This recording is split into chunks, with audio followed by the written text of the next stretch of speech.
Bonjour à tous et bienvenue pour cet épisode numéro 439 du Basket Lab, le laboratoire du jeu. Et aujourd'hui, la suite de nos bilans en 2025 avec cette fois-ci Los Angeles Clippers en compagnie de Azad du NBA Dreamcast Show, bien entendu. Et puis, comme d'habitude, pour soutenir le podcast, iTunes, Spotify, YouTube, petit like ou petites étoiles. Bienvenue dans le Basket Lab.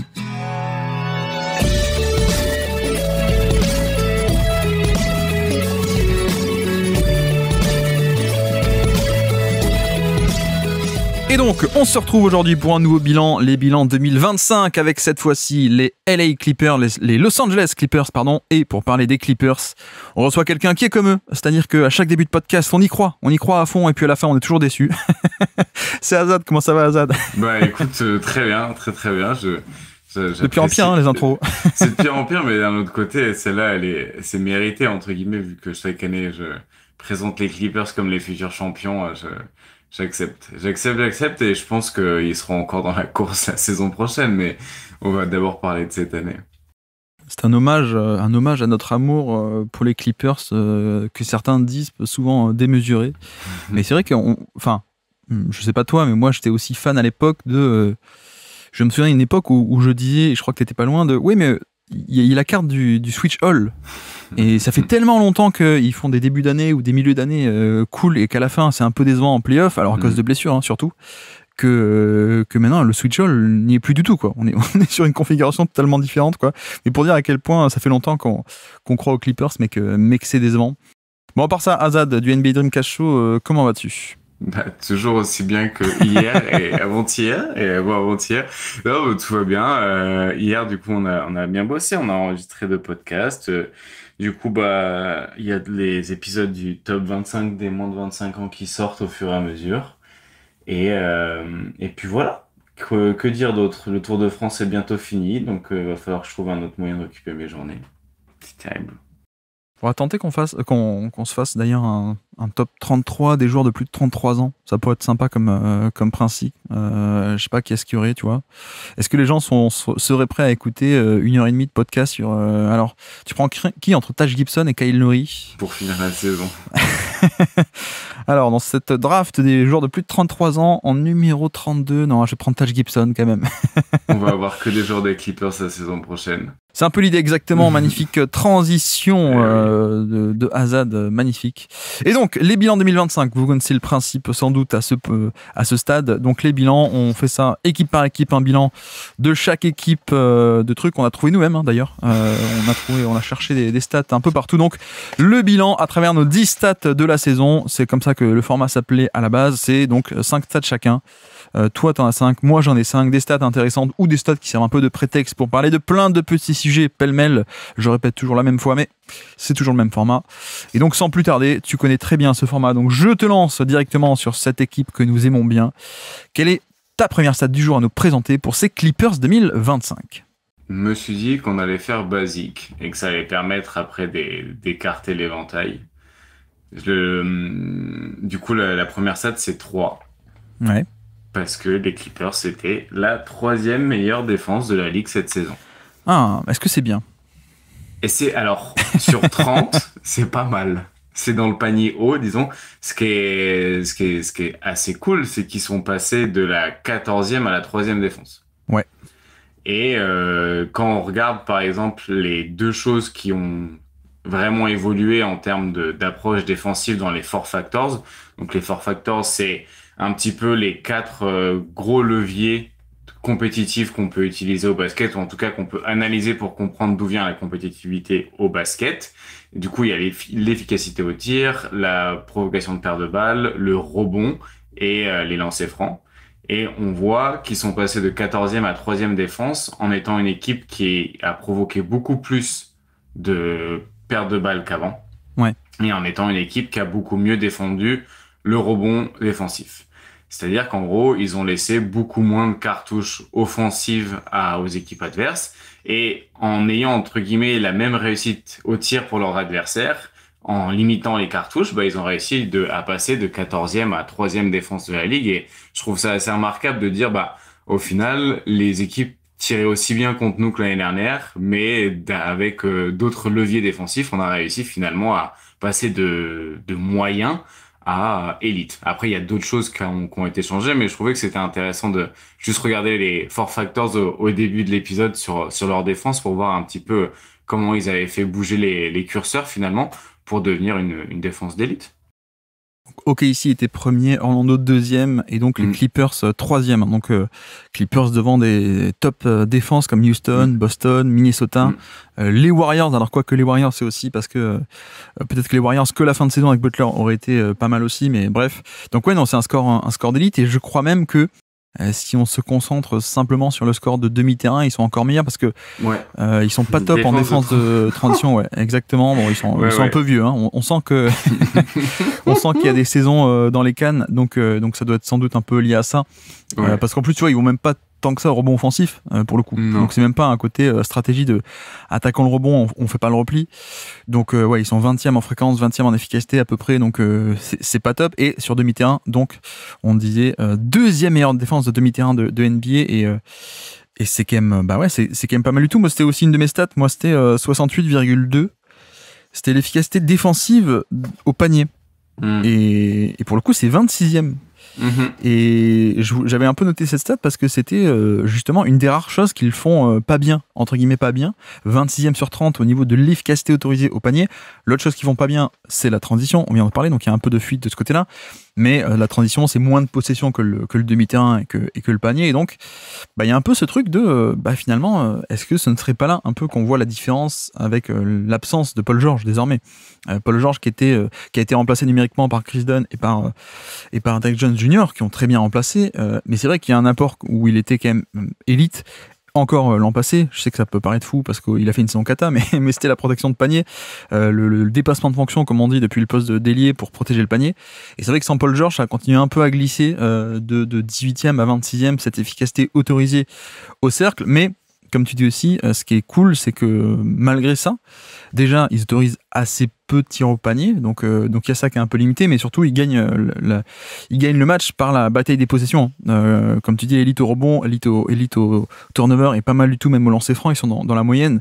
Donc il y a cet aspect de comme tu dis, limiter un peu les cartouches de l'adversaire, qui fait que des possessions où par exemple tu perds la balle, tu peux pas scorer, hein, très très simplement. Et pour le coup, c'est intéressant parce qu'on voit que d'un côté, la protection de panier, tu perds un peu à cause de Paul George. De l'autre côté, je pense que le fait d'être devenu élite au niveau des interceptions, c'est l'inverse. C'est-à-dire que tu as remplacé par deux mecs qui sont d'excellentissimes playmakers défensifs en la personne de Jones Jr., mais surtout Chris Dunn.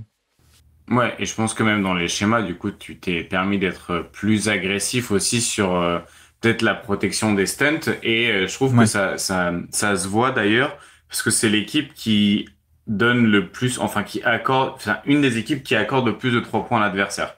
En particulier, les 3 points qui sont pas dans les corners.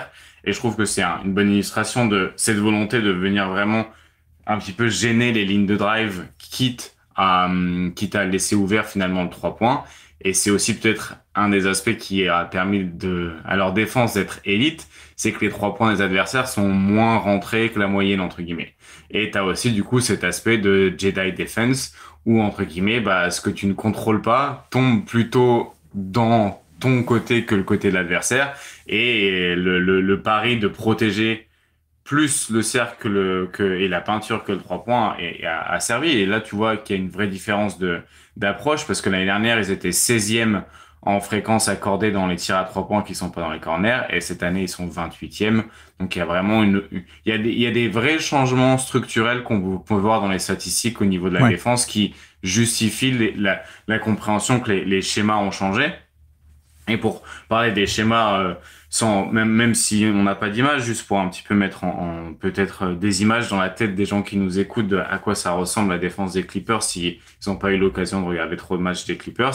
Il y a eu pas mal de choses intéressantes autour de Zubac avec du drop, où du coup Zubac est un très bon défenseur de drop, du coup qui vient descendre un petit peu plus dans la peinture une fois qu'il est sur des pick and roll, vu que le pick and roll c'est une action qui est très utilisée au basket. On le retrouvait un petit peu aussi en safety, donc c'est-à-dire un petit peu il ignore un shooter, un joueur adverse qui peut pas shooter en restant dans la raquette. Et de l'autre côté, on a du coup c'est Derrick Jones Jr., les Chris Dunn, les mêmes Powell, Harden qui fait une bonne saison défensive, qui viennent mettre de la pression et sur les porteurs de balles et en venant en aide. Et on a aussi eu pas mal de fois où il mixait un petit peu des zones et il venait défendre en zone, notamment sur les minutes où il n'y avait pas Ivica Zubac parce que il n'y avait pas vraiment de backup à Ivica Zubac en poste de pivot. Et du coup, voilà un petit peu pour les schémas défensifs. Donc, une nouvelle approche qui a été trouvée sans Paul George. Je crois qu'on le rappelle, hein, mais Tyronn Lue est un excellent coach NBA tout court, mais surtout défensif. Oui. Ça part un peu de là. Et en plus, il faut quand même rendre du crédit aussi. Il a un top coaching staff. Notamment, moi, ça me fait plaisir qu'un mec comme Jeff Van Gundy soit dans ce coaching staff. Et tu vois, enfin bon, après chacun ses goûts au niveau des commentateurs, mais c'est vrai que moi, j'ai toujours trouvé que c'était un peu exagéré. Bon, les goûts et les couleurs, mais exagéré la haine qu'il pouvait un peu recevoir en tant que commentateur, en tout cas sur le côté en bonne ambiance, sympathique ou pas, bon ça, chacun ses trucs, mais c'est vrai que moi, oser le comparer et le mettre dans le même chapeau à l'époque que Mark Jackson, qui était son compère aussi de commentateur, tu vois, pour moi, il n'y avait pas photo. Et alors, il peut être pénible, hein, Van Gundy, parfois il parlait pas du match, parfois il partait tous les deux sur des tangentes, ou d'accord, mais sauf que Van Gundy parlait toujours de jeu. Et je pense que c'est pas un hasard s'il y en a un toujours qui est un peu dans les médias ou sans poste, Mark Jackson. Oui. Il y en a un qui est l'assistant coach quasiment responsable de la défense, d'une défense d'élite, d'une défense extrêmement créative. Donc bon, bref, petite parenthèse, Van Gundy. Après avoir passé une année avec les Celtics aussi. Il était consultant chez les Celtics l'année où ils sont champions, ouais. Exactement. Donc voilà, un bon coach, ça s'entend à l'antenne, mine de rien, quand ça parle de jeu. Mais on salue quand même Mark Jackson, hein, qui est sympathique. Ah non, quoique, pas trop. Mais non, mais alors, parenthèse fermée sur Van Gundy. Non, c'est quand même une défense qui est très créative, justement, alors que tu parles un peu de Zubac. C'est vrai qu'on peut se dire, bon, c'est un mec qui est justement, comment dire, plutôt axé sur le drop, plutôt défense traditionnelle, conventionnelle, pour le coup. Et c'est vrai qu'on a tout de même pas mal de créativité de par ce qui se passe un peu autour du drop. Je crois qu'on avait parlé déjà pendant la saison. En mars, il y avait un affrontement contre OKC qu'on a malheureusement pas eu en playoff, mais c'est une des défenses qui a le mieux défendu OKC sur justement des trucs qu'ils faisaient avec défendre le pick and roll à 3. C'est-à-dire que tu avais le drop, et puis tu avais aussi un troisième homme qui venait complètement en fait boucher l'espace devant un SGA et qui donc abandonnait totalement le shooter à 3 points. Mais un espèce comme ça de 3 contre 2 sur le pick and roll totalement atypique. Et pour le coup, c'est vrai que voilà, c'est ce genre de choses fait que tu es agressif là-dessus. Tu parlais de la zone aussi, mais tu concèdes des 3 points. Donc je pense que la stat aussi intéressante, c'est de voir que voilà, ils sont 30e sur 30 en fréquence, tu l'as dit, des 3 points qui ne sont pas dans les corners. Et ça montre aussi un peu le thème des défenses aujourd'hui, c'est-à-dire ok, le 3 points est valuable, mais il n'est pas plus valuable que la raquette et que le panier. Donc il y a un peu cet aspect, on est enclin à abandonner des 3 points. En l'occurrence, oui, un peu de réussite au niveau plutôt de non-réussite adverse, donc un peu de chance de leur côté, mais tu vois, j'ai pas l'impression que ce soit ça qui fasse totalement la différence, quoi. Tu vois, il y a des défenses, je crois que c'est celle de Toronto cette année qui fait pas grand-chose de bien niveau indicateur défensif, fréquence panier, enfin ils font quasiment rien de bien, mais tiens, ils ont une super efficacité défensive à 3 points qui est aléatoire, et du coup ça sauve un peu tout. Alors que la défense en vrai est pas si impressionnante que ça. Là, je dirais que, bon, il y a un petite marge d'erreur au niveau de la réussite à 3 points, on est d'accord, mais globalement, c'est peut-être qu'ils sont 3e et qu'ils seraient 5e, 6e, avec une réussite normale adverse. Mais je veux dire, je sais pas ce que t'en penses, mais j'ai pas l'impression que c'est seulement ça qui fait cette défense et qu'on aurait tout de même eu une défense de très haut niveau cette saison, même sans ça, quoi. Oui, je pense que dans tous les cas, ils auraient une très bonne défense sans ça. Je voulais juste en parler parce que je trouvais que c'était intéressant toujours de remettre un petit peu la réussite à 3 points dans le contexte. Et je pense aussi, avec des schémas agressifs où tu laisses des tirs à 3 points, c'est pas parce que tu laisses des tirs à 3 points que tu laisses des bons tirs à 3 points. Dans le sens où on n'a pas l'indicateur sur tous les tirs à 3 points qu'ils ont donnés. S'ils les ont donnés à des non-shooters qu'ils avaient choisis, en réalité, tu vois, t'en as jamais on a que le volume du tir à 3 points qui a été accordé. On n'a pas la réussite moyenne espérée versus la réussite moyenne reçue, entre guillemets. Ça se trouve, ils ont aussi bien, tu vois, orienté le jeu vers des shooters à 3 points que eux étaient prêts sur des joueurs à qui ils étaient prêts à concéder le 3 points. Donc, en réalité, ça a parfois aussi entre guillemets, tu peux pas défendre le 3 points. Un 3 points ouvert, tu peux difficilement faire baisser sa réussite. Mais tu peux entre guillemets peut-être influencer dans quel contexte il va être pris ce 3 points ouvert, quel joueur, à quel moment de la possession, dans quelle situation, et déjà de les avoir pas dans les corners, c'est déjà un indicateur de les tirs dans les corners, on y fait bien plus attention parce qu'on est au courant qu'il y a une plus grosse réussite dessus et on préfère protéger le 3 points, enfin, on préfère protéger les 3 points dans le corner, mais ceux above the break, donc qui sont pas dans les corners, on est prêt plus à les laisser, quoi. Je suis d'accord. Point. Cela dit, à part Curry, il y a quand même beaucoup de shooters, ou même des plutôt bons shooters, même des bons shooters. Ouais. Si c'est pour prioriser le panier, pour le coup, c'est moins grave de le laisser ouvert à 3 points. Mais je suis quand même d'accord, hein, sur ce côté, c'est un peu ce dont on parlait, la créativité tactique et l'aspect un peu de, comment dire, des concepts un peu plus de zone parfois que de homme-homme. Hein. C'est pas que soit zone, soit homme-homme, mais tu sais, un peu des switch of ball ou des trucs comme ça, où le mec dans le corner, comme tu dis, il fait la rotation si c'est un bon shooter sur l'aile, ou sinon il reste dans le corner. L'importance enfin bref, ce genre de choses. Et surtout, j'avais aussi noté l'évolution aussi du jeu des possessions, puisque c'était pas le cas l'an passé. Donc on a ce truc de, tu vois, les turnovers, ils étaient 19e, ils sont passés 7e.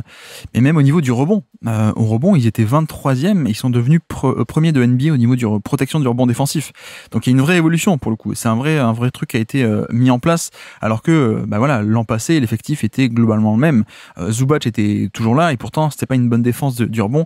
Donc je pense que là aussi il y a un truc assez tactique et même stratégique, vraiment jeu des possessions qu'il faut faire sortir. Donc voilà pour la défense des Clippers, c'est la première stat du jour. Tiens, moi je vais partir sur une autre collective pour ma première stat du jour. Moi c'est 40. 40, c'est le nombre d'assists potentiels par match des Los Angeles Clippers. À ton avis, c'est combien en NBA? Dernier. C'est 30e sur 30 en effet. 40, à peine 40 assists potentiels par match en NBA. Assists potentiels, c'est les sites de tracking oublient un peu le résultat du tir, hein, forcément. Je le précise pas à chaque fois, mais des assists où on compte comme une assist même si le tir ne rentre pas. Voilà, c'est un peu l'idée. Et je crois que techniquement, c'est tout tir qui est pris après maximum un dribble de la passe. Mais bref, tout le monde est sur le même plan. Donc c'est 30e sur 30. Ils sont aussi 4e de NBA. Enfin 4e pire de NBA au niveau du total de passes réalisées par match, pas les assists mais les passes tout court, hein, le fait de faire bouger le ballon. Donc bref, 4e pire, et ils sont aussi par ailleurs première fréquence de NBA en termes d'isolation. Bref, ils étaient aussi premiers l'an passé, mais vous voyez un peu l'idée, c'est-à-dire qu'on a affaire à une attaque qui bouge pas trop, une attaque qui est statique, une attaque où ça, voilà, il y a pas du mouvement, il y a pas plein de choses, il y a pas beaucoup d'assists potentiels, etc. Donc, et en plus, on regarde le résultat, forcément, ils sont 15e attaque de NBA. C'est nul, hein, c'est évidemment, hein, on pouvait s'en douter, hein, quand tu pratiques un mauvais jeu, c'est pas bon. Bon, il y a un twist, évidemment. Non, mais il y a un twist, parce qu'en fait, il y a des éléments qui expliquent ça. Kawhi Leonard n'a pas été là. Il n'a pas été excellent dès qu'il est revenu, donc on en parlera peut-être tout à l'heure, mais il a fait que 37 matchs cette saison. Également, on a aussi une question de spacing, peut-être, on pourra en parler aussi cette saison, un peu pire qu'auparavant. Mais bref, ce que je veux dire, c'est qu'il faut un peu séparer l'aspect stylistique de l'aspect résultat, parce que certes, donc j'ai rappelé 2-3 indicateurs, mais on le fait assez souvent, mais j'ai rappelé 2-3 indicateurs sur cette attaque qui ne bouge pas trop, mais en réalité, cette attaque peut et a déjà marché extrêmement bien. D'ailleurs, si on prend les chiffres de l'an passé, ils sont avec le même style de jeu, la même fréquence d'isolation, le même petit total de passes ou d'assists, etc., etc. Donc le même, stylistiquement, c'est pareil. 4e attaque de NBA. 4e. Donc, c'est en fait juste le fait qu'on a une attaque qui est conçue ainsi par Tyronn Lue, qui, en fait, vu les éléments qu'il a en place, c'est une attaque très simple, et comme je dis à chaque fois, certains diraient simpliste, en effet, mais très simple on va cibler tel match-up, on va créer un switch, on va attaquer un tel, et donc ça passe souvent par le 1 contre 1, par l'isolation, et parce que c'est aussi le profil de tes joueurs, mais le truc, c'est que cette année, t'as pas eu les joueurs comme avant. Donc, forcément que ce style de jeu de 1 contre 1, quand t'as pas les mecs de 1 contre 1, ça marche un peu moins bien. Mais tu vois, l'an passé, c'était un peu une de nos stats de l'équipe des Clippers. Ils avaient 3 joueurs sur 5 ou 6, sur les 6 premiers, des meilleurs joueurs d'isolation de NBA. Donc il y avait Kawhi, il y avait Harden, et il y avait Paul George qui était non pas 3e, mais peut-être 4e, 5e, 6e, je sais plus, mais voilà, tu avais un trio qui était fantastique en isolation, en termes d'efficacité. Et là, c'est vrai que ces mecs-là, t'en as perdu 2 sur 3. Et il n'y a plus que James Harden. On parlera de James Harden, mais donc c'est un peu pour moi, ce truc de oui, l'attaque elle est pas folle tactiquement, elle est peut-être pas folle à avoir joué, et peut-être que certains n'aiment pas trop ce style de jeu, je peux l'entendre. Cela dit, je pense qu'il faut un peu nuancer les mauvais résultats, entre guillemets mauvais, de cette année. Ils ne sont que 15e parce qu'il y a des éléments un peu contextuels, mais au final, tu vois, ils sont quand même 15e. Et presque, j'ai un peu envie de dire, même pas presque, hein, ce qu'ils ont un peu perdu en attaque, heureusement, ils l'ont gratté en défense. C'est-à-dire qu'ils passent en attaque 4e à 15e, en défense de 14e à 3e, donc bon défensif, et ce qui fait qu'on est encore sur une équipe de net rating de 4, plus 4,5 de différentiel attaque-défense par 100 possessions.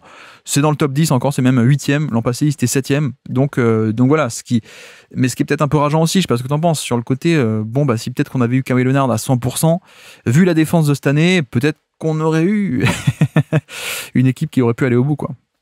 C'est un peu ça. En fait, je pense que là où ils ont perdu offensivement aussi, au-delà des joueurs capables de faire les isolations, c'était le contexte de l'isolation. Je pense qu'une isolation de James Harden en 2024, elle était plus simple parce qu'il y avait des défenseurs qui devaient suivre Kawhi Leonard et Paul George sur le terrain en même temps. Alors que cette année, quand James Harden jouait en isolation, il y avait un joueur qui ignorait Chris Dunn et il y avait un autre joueur qui ignorait Derrick Jones Jr. Donc, tu avais un peu moins d'espace, entre guillemets. Et je pense que c'est d'ailleurs ça qui a fait qu'ils ont été obligés d'être une défense d'élite pour être compétitifs. C'est parce que les joueurs qui étaient sur le terrain à la place de Paul George et Kawhi Leonard étaient capables, entre guillemets, d'apporter plus défensivement, alors que c'est déjà des très bons défenseurs, Kawhi Leonard et Paul George, mais de faire des schémas encore plus poussés, disons, dans l'agressivité, la bataille des possessions et sur les aides. Et à l'inverse, du coup, ces joueurs-là posent plus de problèmes offensifs, plus de dilemmes. Donc je pense que ça a beaucoup joué. Et malheureusement, je pense qu'aussi les années passent. Donc je pense que et le contexte et le contenu et le contenant ont été moins adaptés à cette attaque d'isolation et de recherche de mismatch. Mais ça montre aussi que même dans un contexte pas terrible, avec des joueurs qui sont vieillissants, c'est quand même un type d'attaque qui marche. Et tu vois, quand tu prends les stats de peu de passes, beaucoup d'isolation, tu peux retrouver une autre attaque d'élite, c'est Boston par exemple. Et pourtant, tu as des joueurs qui sont pas élites sur l'isolation de base, mais eux ont le contexte qui est adapté à ça. Et peu de passes ne veut pas dire pas de tactique, hein. Enfin, Joe Mazzulla, tu le sais, il y a tout un truc, par exemple, Oui. ok, une possession, il se passe pas grand chose, mais en fait, tout est calculé, on met Porzingis exprès sur l'aile pour que le pivot soit sur l'aile aussi, le pivot défensif, je veux dire, on fait telle organisation, on fait une gather action, donc en renversement de jeu vers l'autre côté, quand l'aide, enfin, il y a c'est pas parce qu'il y a peu de passes qu'il n'y a pas stratégiquement des choses qui sont mises en place sur le terrain et que tout n'est pas un peu méthodique, en fait. C'est pour ça que c'est pas péjoratif, entre guillemets. C'est juste que le nombre de passes, c'est une mesure.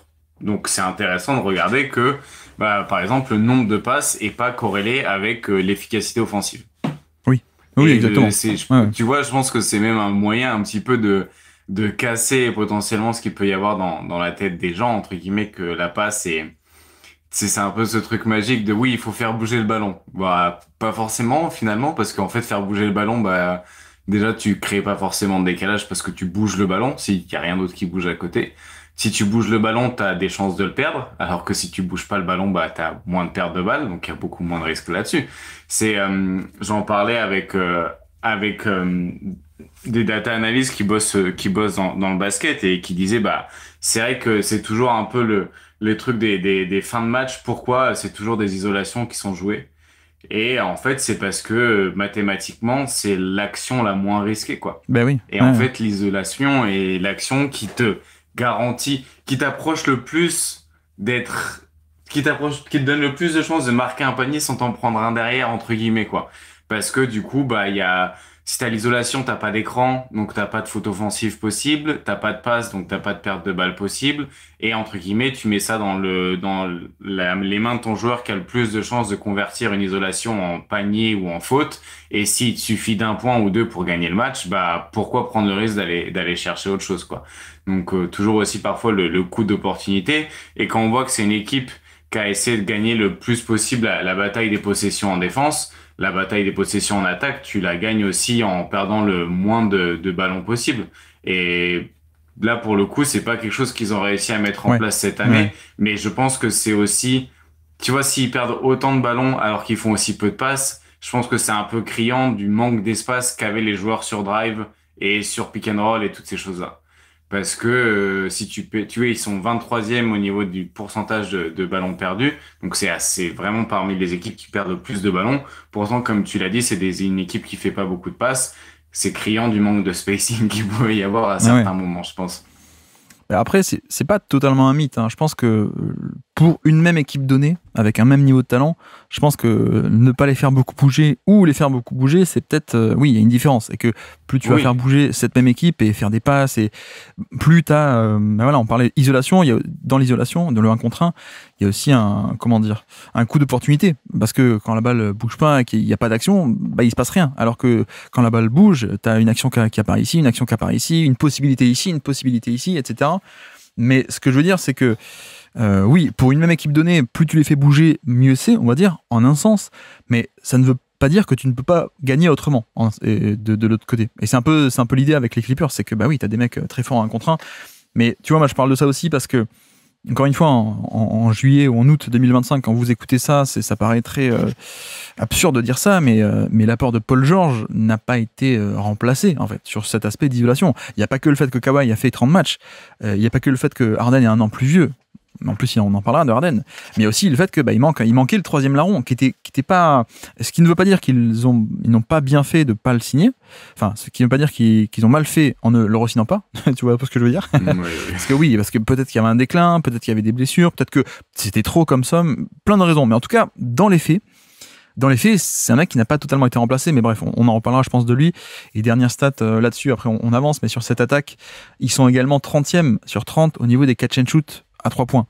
Donc ça, c'est peut-être le meilleur indicateur possible du spacing, parce que tu prends l'efficacité, oui, en fait, ils sont pas mal en efficacité, hein, mais parce qu'en fait, voilà, il y a aussi un espèce de biais du survivant, où finalement t'as un bon pourcentage parce que seulement les bons shooters prennent des 3 points, quoi.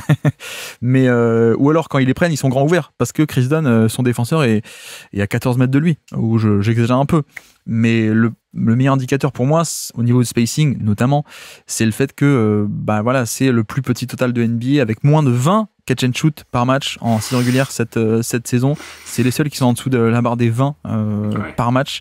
Alors que, pour dire, de l'autre côté, au niveau des catch and shoot, on parle pas des 3 points, des catch and shoot, Chicago est à 32. Par exemple, Boston est à 31. Voilà. Donc on a il y a quand même un écart assez conséquent.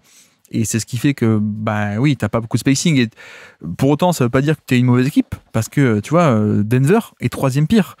Mais Denver, pourquoi ils sont une attaque d'élite? Parce que eux, ils vont au panier plus que jamais. Donc, en fait, ça compense largement l'aspect de casser des bouches à l'intérieur, d'aller au panier, la fréquence au panier, les rebonds, les lancers francs, le très peu de turnover aussi. Pareil pour les Knicks. Les Knicks sont 4e pire.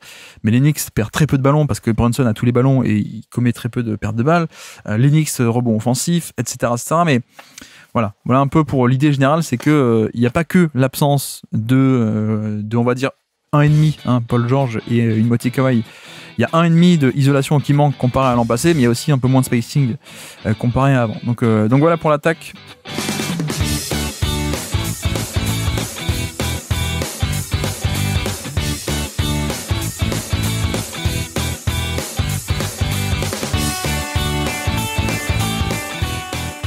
Et donc je peux te lancer, quelle est ta deuxième stat du jour à nous présenter pour ces Clippers 2025?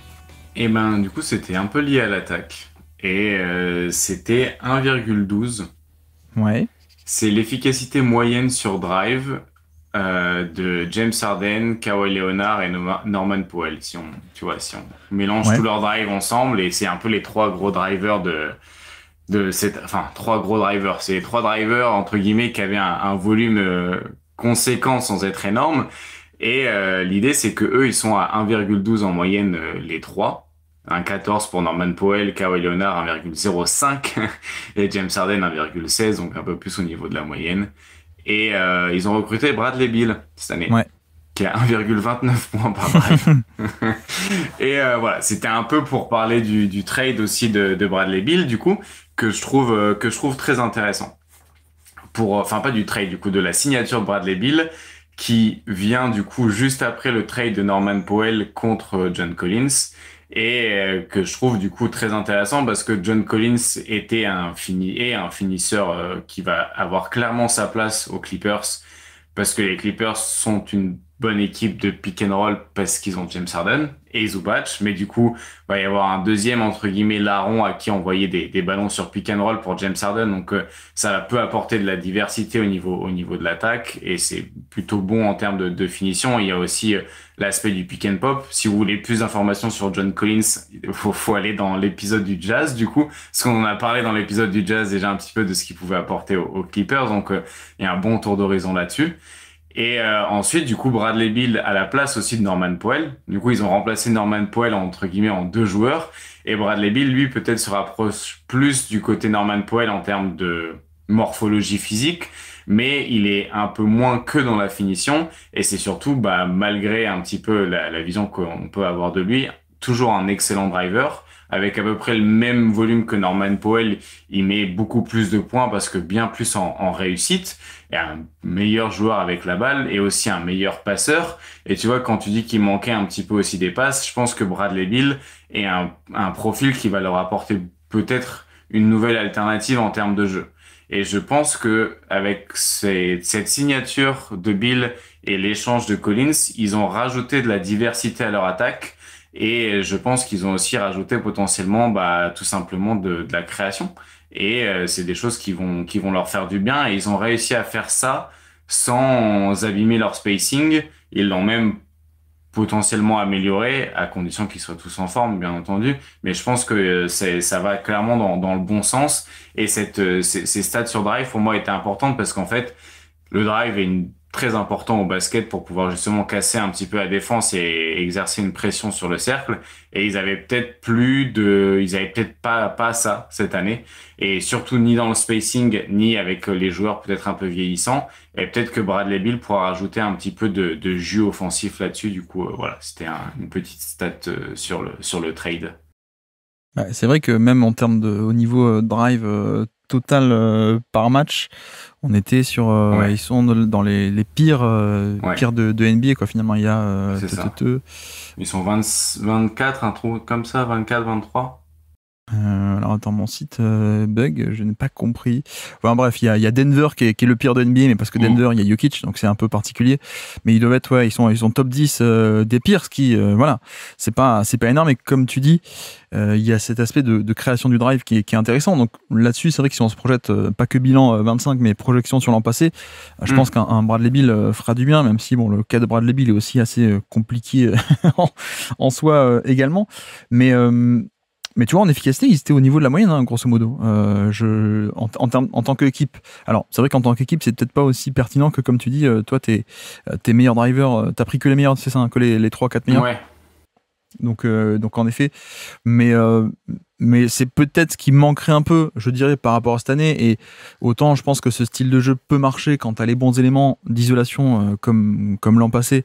Donc 3 top scores et en plus un spacing correct. C'est vrai que cette année où tu avais un peu moins de création pure d'isolation à haut volume, le drive permet un peu plus de créer cette synergie un peu facilement, quoi, un peu création de décalage, création de jeu et ainsi de suite. Donc ouais, c'est quand même assez intéressant pour le coup. Mais alors du coup, si tu me permets, c'est un peu là-dedans, vu qu'on va prolonger cette discussion, ma stat, tiens, je vais sortir celle-là. Je vais dire 3. 3, c'est le nombre de joueurs qui correspondent aux critères suivants. Plus de 23% d'usage, plus de 1,23 points par tir tenté, enfin un critère d'efficacité, très efficace, et moins de 10% de turnover percentage, alors 10 et quelques je crois. Et il n'y a que 3 noms qui correspondent à ces critères. Il y a SGA, voilà, au volume très efficace. Il y a Haliburton, bon, qui est un peu une anomalie pour le coup. Et puis le troisième, à ton avis, c'est qui ? Norman Powell, Bradley Beal. Non, c'est Norman Powell. C'est Norman Powell. Norman Powell, effectivement, qui fait partie de ce groupe. Et encore, si on rajoute un critère au niveau du passing pour enlever un peu de passing et dire qui fait une super efficacité sur un bon volume sans faire trop de passes, il y aurait que Norman Powell qui est à ce point, qui répondra à tous ces critères. Et je pense que voilà, on est un peu là-dedans. On peut un peu parler de lui de ce point de vue. on est peut-être sur la saison ultime de ce que j'ai appelé d'ailleurs l'été dernier le gunman, pour le coup, où c'est un peu déjà le roi de cette catégorie. Donc pour dire, c'est un peu ce rôle de je te file des ballons, ce qui est pas totalement de la finition, hein, ce serait un peu incorrect de dire finisseur, parce qu'il fait pas de passe, mais c'est de la création, mais que pour lui. Et donc c'est cet aspect-là de tiens, je te file des ballons, tu scores pour toi, et puis pas plus. En plus, lui, il a une certaine viabilité défensive. Mais tu vois, finalement, je me dis, c'est peut-être la saison ultime de Norman Powell dans ce rôle-là et pour ce rôle-là. Et bon, c'est très satisfaisant. Je sais que toi, tu étais fan aussi du joueur et de son apport. Moi, j'aime bien.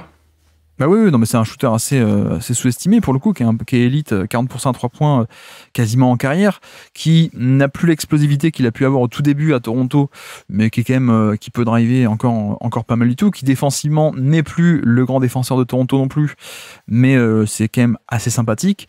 Et c'est vrai que par contre, puisqu'on parle un peu de ça, voilà, j'ai dit plein de trucs très positifs sur sa saison. Cela dit, j'ai pas envie de dire oui, mais tout s'est effondré en play-off et donc ça c'est mauvais. Peut-être juste qu'on peut voir le fait que c'est quelqu'un qui, où finalement le côté moins bonne production en play-off n'est pas une déception, n'est pas une chute par rapport à ce qu'on attendait ou par rapport à ce qui était pendant la saison. Peut-être que juste c'est un peu plus la norme et beaucoup moins étonnant le fait qu'il performe un peu moins en play-off parce qu'en fait il était un peu, je vais pas dire en sur-régime, au contraire, mais plutôt un très clair dépassement de fonction en régulière. Parce que tu vois, d'habitude, il n'a pas à ce point autant d'usage et autant de minutes, surtout. Et c'est pas un mec qui en carrière a toujours été titulaire, même quasiment jamais. Donc, tu vois, on peut parler de la création pure. Tu vois, isolation, 1 contre 1, il était à peine 36e centile en saison régulière d'efficacité. Donc bon, c'est pas génial, la création pure de 1 contre 1. Et j'ai cherché les stats en playoff, il n'en a même pas fait assez pour être qualifié. Il n'y a pas assez de possession d'isolation pour qu'il puisse rentrer dans le lot. Et souviens-toi, c'est la série où il galérait contre Denver. Heureusement qu'il a mis des catch and shoot, ça l'a un peu sauvé. Et voilà, mais donc isolation, rien en playoff, il n'y a même pas assez pour que ça soit compté. Et pick and roll, il était 90e centile en régulière et il est tombé en playoff 45e centile. Et encore là, on ne parle que de scoring. Je rajouterai aussi de surcroît le fait que on n'a pas eu non plus le vrai Norman Powell parce qu'il se prenait des pressions en fait niveau défensif. Et le problème, c'est que Denver faisait ses edges, mettait des 2 contre 1 sur lui. Il n'a pas le passing pour en tirer profit. Mais en même temps, et j'insiste, c'est pas pour dire ah ouais, il a fait une bonne saison et ensuite il a complètement déçu en playoff. Pour moi, le fait qu'il ait entre guillemets déçu ou qu'il ait pas eu le rendement d'un créateur majeur en playoff, c'est finalement pas étonnant. Donc j'ai pas envie de le tourner négativement. Je sais pas si tu vois ce que je veux dire. C'est pas négatif, c'est pas il était bon et il a chuté. C'est plutôt en fait, il faut aussi, on pouvait s'attendre à ça pour les playoffs notamment. Et on a eu un bonus, un méga bonus de SR où il a un peu été en sur-régime, sur un surévaluation, sur-rôle, on va dire, et que c'était quand même assez cool d'avoir ça cette année. Bah, moi, je pense que t'es arrivé au maximum que tu pouvais en tirer, c'est tombé dans le bon contexte parce qu'en plus, ils avaient clairement besoin de ce jus-là en attaque. Ouais. Parce que comme tu l'as dit, ils n'ont pas remplacé Paul George, mais heureusement qu'il fait sa très bonne saison offensive parce que du coup, lui était un peu c'était un peu le seul qui apportait peut-être du spacing sur l'extérieur et c'est pas pour rien d'ailleurs qu'à la trade deadline, ils sont allés chercher Bogdanovic. Parce que sinon, James Harden, il était parfois entouré de Chris Dunn, Derek Jones Jr., Ivica Zubac et Nicolas Batum, par exemple, ou avant le trade de Terrence Mann ou Amir Coffey, et ça manque clairement de spacing. Donc en fait, Norman Powell, avec et sans ballon, il apportait déjà énormément, et une fois qu'il lui filait des ballons, il a fait le maximum qu'il pouvait donner, mais c'est très unidimensionnel, en fait, il y a certains moments ce qu'il peut faire avec un ballon, et j'ai pas des stats là-dessus, mais j'ai l'impression que même au niveau des mouvements qu'il peut faire avec un ballon et sans ballon, c'est toujours un petit peu les mêmes. C'est-à-dire que il est quand même beaucoup plus sur sa main droite que sa main gauche en termes de drive. Tu vois, il y a des mouvements ou des routes qu'il peut prendre et qu'il ne peut pas prendre, et c'est toujours un petit peu les mêmes. Vu que c'est plutôt un role player, il a des patterns assez simples de je sais faire voilà. ce move et ce move, là où, comme tu dis, peut-être une superstar a un peu plus un éventail, et c'est ce qui en fait une superstar, c'est qu'il est un peu plus dans l'adaptabilité extrême, il peut faire à peu près tout ce qu'oppose la défense. Ouais. C'est ça. Mais par contre, en termes de joueur role player offensif, on est sur quelque chose qui s'approche vraiment de l'élite, parce que tu as donné les stats de réussite, et les stats de réussite, elles sont liées à son 3 points, mais en même temps, ça fait 5 ans, 4 ans qui tire à plus de 40% à 3 points. Là, cette année, maintenant, il est très efficace aussi sur les mid-range, sur le tir au cercle. Il y a cette capacité de le faire depuis, du coup, des cuts off-ball. Il y a du catch and drive. Il peut attendre sur un post-up et punir un petit peu les close-out. Mais, c'est-à-dire que c'est un peu, il a une petite diversité d'actions, mais dans cette diversité d'actions, c'est un peu toujours les mêmes choses, entre guillemets. Donc, au bout d'un moment, oui, ça peut être un peu plus facile à contrer parce qu'en réalité, il y a qu'une seule main, il y a qu'un seul pattern de mouvement. Et je pense que, arriver en playoff, quand les équipes se préparent à jouer 7 matchs contre la même équipe, au bout d'un moment, tu te prépares un peu mieux à ça. Et comme il n'y a pas le passing, ça, très vite, si tu bloques son scoring, tu bloques un peu toute son utilité, quoi. Et là où il aurait été intéressant à côté de plus de stars, c'est que son shoot, pour le coup, est vraiment très bon. Il fait partie des meilleurs shooters de la ligue. Et ça, t'aurais pu tirer plus de jus là-dessus si t'avais eu plus de porteurs de balles. Et en fait, Norman Powell, ce qui aurait été bien, c'est qu'il y soit à côté de 2 porteurs de balles au maximum 2 porteurs de balles, mais surtout un porteur de balles au minimum. Et les moments où c'est lui le porteur de balles, c'est là où ça coince un peu. Disons que effectivement le total brut de points par match est plus élevé parce qu'il a eu plus de munitions en fait. Il est passé d'un rôle de sortie de banc 26 minutes à quasiment 33 par match. Après, oui, effectivement, il fait une très bonne saison, mais tu vois, finalement, l'efficacité par tir tenté, ou enfin l'efficacité générale, elle est pareille. C'est juste qu'on a un peu augmenté le volume. Mais je veux dire, remplacer Paul George, je sais pas, c'est une autre histoire. En plus, Paul George est pas bon, et ainsi de suite, cette année, je veux dire. Mais il y a un aspect très, très simple, hein, comme tu dis, il a plus de limitations, en fait, très simplement. Et je trouve que les stats isolation versus pick and roll le montrent aussi assez bien.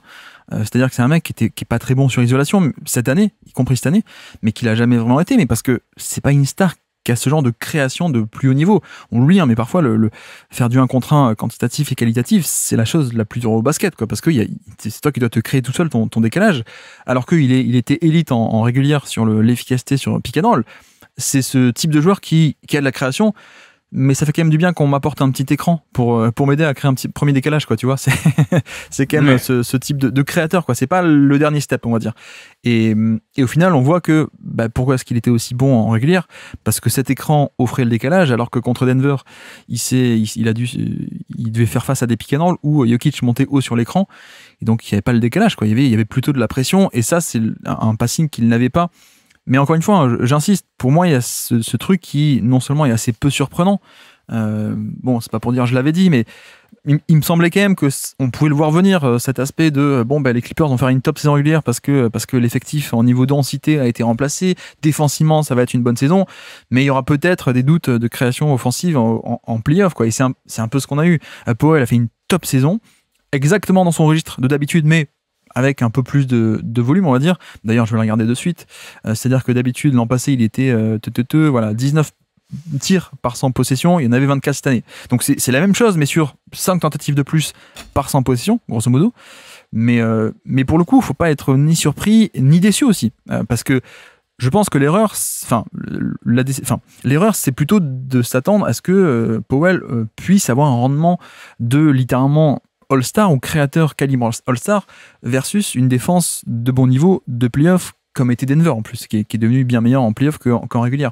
Donc tout ça pour dire oui, ça a été une surchauffe, mais pas dans le sens connotation négative, dans le sens connotation très positive, parce que malgré les limites qu'on connaissait et qu'on a vu, qu'on a constaté à la fin, voilà, on a aussi une saison où non seulement Paul George n'est pas là, mais Kawhi a fait 30 matchs.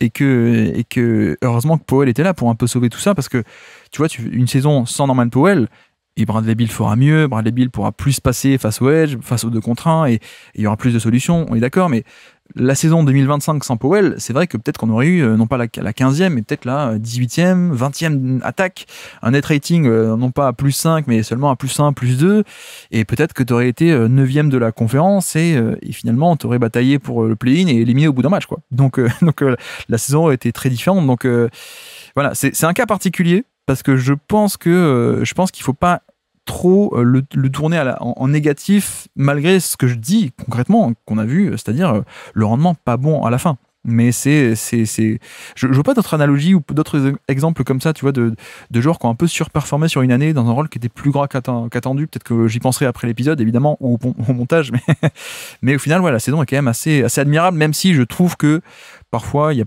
pu avoir exagération par moment en saison de certains fans ou quoi, de dire, bon, bah, il est niveau All-Star, ou il a remplacé totalement Paul George de l'an passé, etc., quoi. Oui, clairement. Mais c'est marrant parce que c'était déjà ce qu'on avait vu en playoff en 2023, je crois, avec les Clippers contre les Suns, où du coup ils arrivent en playoff et au final ils sont blessés. Ouais, Et ouais. tu voyais déjà, entre guillemets, bah, les limites de Norman Powell, du profil très cool de role player et pas possible de faire beaucoup plus. Et c'est OK. C'est un joueur qui est payé 20 millions l'année, donc qui doit représenter 15% du cap, quelque chose comme ça. Donc c'est exactement ce que tu peux attendre d'un joueur comme ça. Et vu le contexte autour de lui, il levait le plancher de l'attaque des Clippers parce qu'entre guillemets, c'était c'était le meilleur attaquant après James Harden, quoi, sur les postes extérieurs. Et heureusement qu'il était là parce que sinon, je pense que même en termes et de création et de spacing et de finition, bah, t'as t'as beaucoup moins d'avantages et clairement, c'est un super role player. C'est un super role player qui peut pas faire beaucoup plus, mais d'un autre côté, il a 32 ans, donc fallait pas non plus s'attendre à ce qu'il devienne une star maintenant. Déjà qu'on a eu 28% d'usage de Kevin Porter Jr. Effectivement, Sam Powell, on aurait peut-être. T'as des stats un peu sur Porter Jr. ou je peux caler la mienne rapidement, vite fait. Vas-y, régale-toi. Non, 47e sur 47 à l'efficacité sur les gros volumes, plus de 28% d'usage. Mais en effet, non, mais tu fais bien de parler de 2023. C'est vrai que l'exemple des playoffs 2023, je suis allé voir du coup, il fait les stats de cette année. Alors en playoff, mais en playoff face à une défense qui était pas top, hein, la défense des Suns de playoff, et puis même schématiquement c'est pas pareil, c'était pas on monte très haut pour te gêner dès la sortie du pick and roll, mais il fait du 21 points en 33 minutes par match, ce qui en fait sont les stats de cette année. Donc au final, je vois pas une telle progression que ça, c'est juste un joueur de ce calibre qui, plus tu donnes de ballon, bah, plus il peut le faire, mais on connaît les limites, et en un sens aussi, je trouve ça assez malin que les Clippers s'en séparent maintenant, au-delà de l'opportunité Bradley Beal et John Collins peut-être, mais il arrive en fin de contrat, ça va être sa dernière année 2026, il est payé 20 millions, et surtout après une année comme ça, nous on peut en discuter un peu froidement sur le côté, voilà, mais je pense que lui, il y a l'image, l'agent il va s'appuyer sur ça, il va sans doute demander un plus gros salaire, et tant mieux pour lui, mais je trouve que ça aurait été une erreur pour le coup de le garder, enfin en tout cas de le prolonger à très haut tarif pour le coup. Ça aurait été l'idée, ça aurait été la fausse bonne idée entre guillemets. Ça aurait peut-être été une idée un peu moyenne, peut-être pas mauvaise, mais peut-être un peu moyenne, surtout qu'il arrive, tu l'as dit, à 32 ans, quelqu'un qui sur le drive se repose quand même beaucoup sur la vivacité / explosivité. Donc bon, on va dire qu'ils ont essoré le maximum de Powell, qui a été génial pour eux. Mais qui l'a aidé aussi, hein, parce que je pense qu'il va, pareil à Miami, je pense qu'il va se régaler à Miami aussi. Ça manque de création, il va pouvoir en prendre. Mais je dirais l'année où, voilà, mariage parfait, qui n'a duré qu'un an, mais au final, mariage parfait entre le Powell au minutage et les Clippers qui en avaient besoin, quoi. Donc tant mieux. Ça dure plus qu'un an un mariage d'habitude. Qu'est-ce que... Alors ça dépend. Je crois que tu comprends. Avec...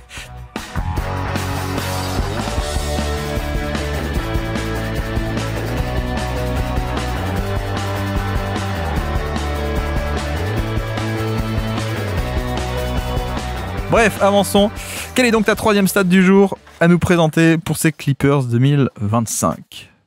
Alors, bon, moi j'aurais pu en présenter des centaines des statistiques sur ce joueur, mais j'en ai choisi une. Mais on pourra en donner plein d'autres après. Amir Kofi. Amir Kofi. Alors du coup, moins 4,7. Ouais. Et est-ce que tu veux essayer de deviner ce que c'est ou... Oh, je dirais un espèce de on-off offensif, par exemple, un truc comme ça. Et alors, un on-off défensif. Défensif, ok. De Ivica Zubac sur la fréquence au cercle des adversaires quand il est sur le terrain versus quand il n'est pas sur le terrain. Et ça fait 5 ans qu'il est dans le 90e centile, et ça fait même 3 ans qu'il est dans le 99e centile.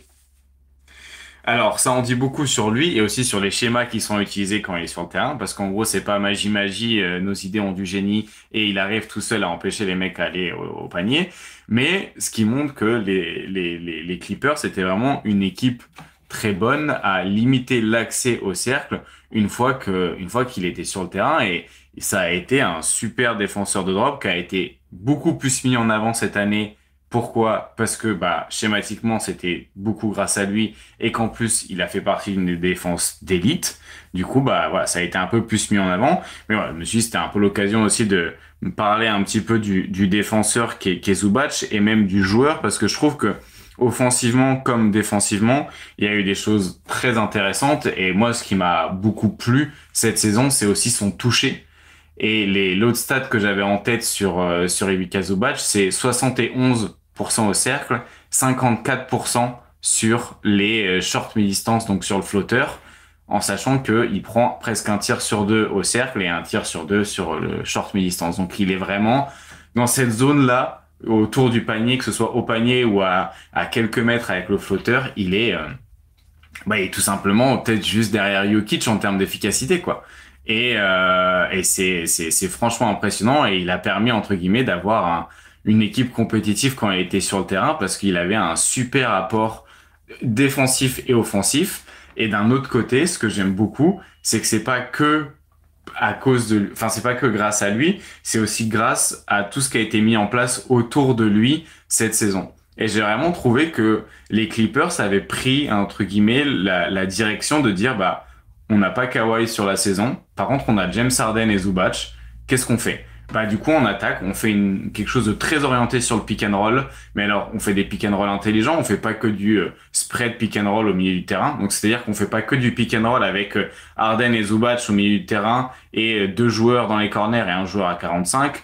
On va faire des zoom action, donc c'est-à-dire qu'on a un joueur qui prend un premier écran puis qui vient jouer le end-off avec Zubac. Et là où Zubac est très intéressant, c'est que du coup, s'il ne passe pas la balle directement sur le main à main, il va pouvoir la passer potentiellement sur la passe sur une coupe, parce que c'est un assez bon passeur, entre guillemets, pour un poste d'intérieur. Et il y a aussi la pression qu'il exerce en termes de scoring. C'est là où son passing est aussi très intéressant. C'est que c'est un très bon joueur de post-up. On a parlé de sa réussite sur la proche du cercle et sur le flotteur, qui fait qu'il est très difficile de le défendre et très important de le défendre. Du coup, parfois d'envoyer un deuxième joueur et de faire, du coup, là où il peut faire profiter un petit peu de son passing. Donc, offensivement, ils ont construit quelque chose, un pas autour de lui, mais qui fonctionne beaucoup grâce à lui. Et défensivement, pareil, du coup, avec les schémas défensifs qu'on a présentés au début de l'épisode. Et je trouve ça trop cool que, voilà, on avait un peu dans les on-off dans les paris de début de saison, on avait dit, ouais, Zubac, peut-être 15 points par match.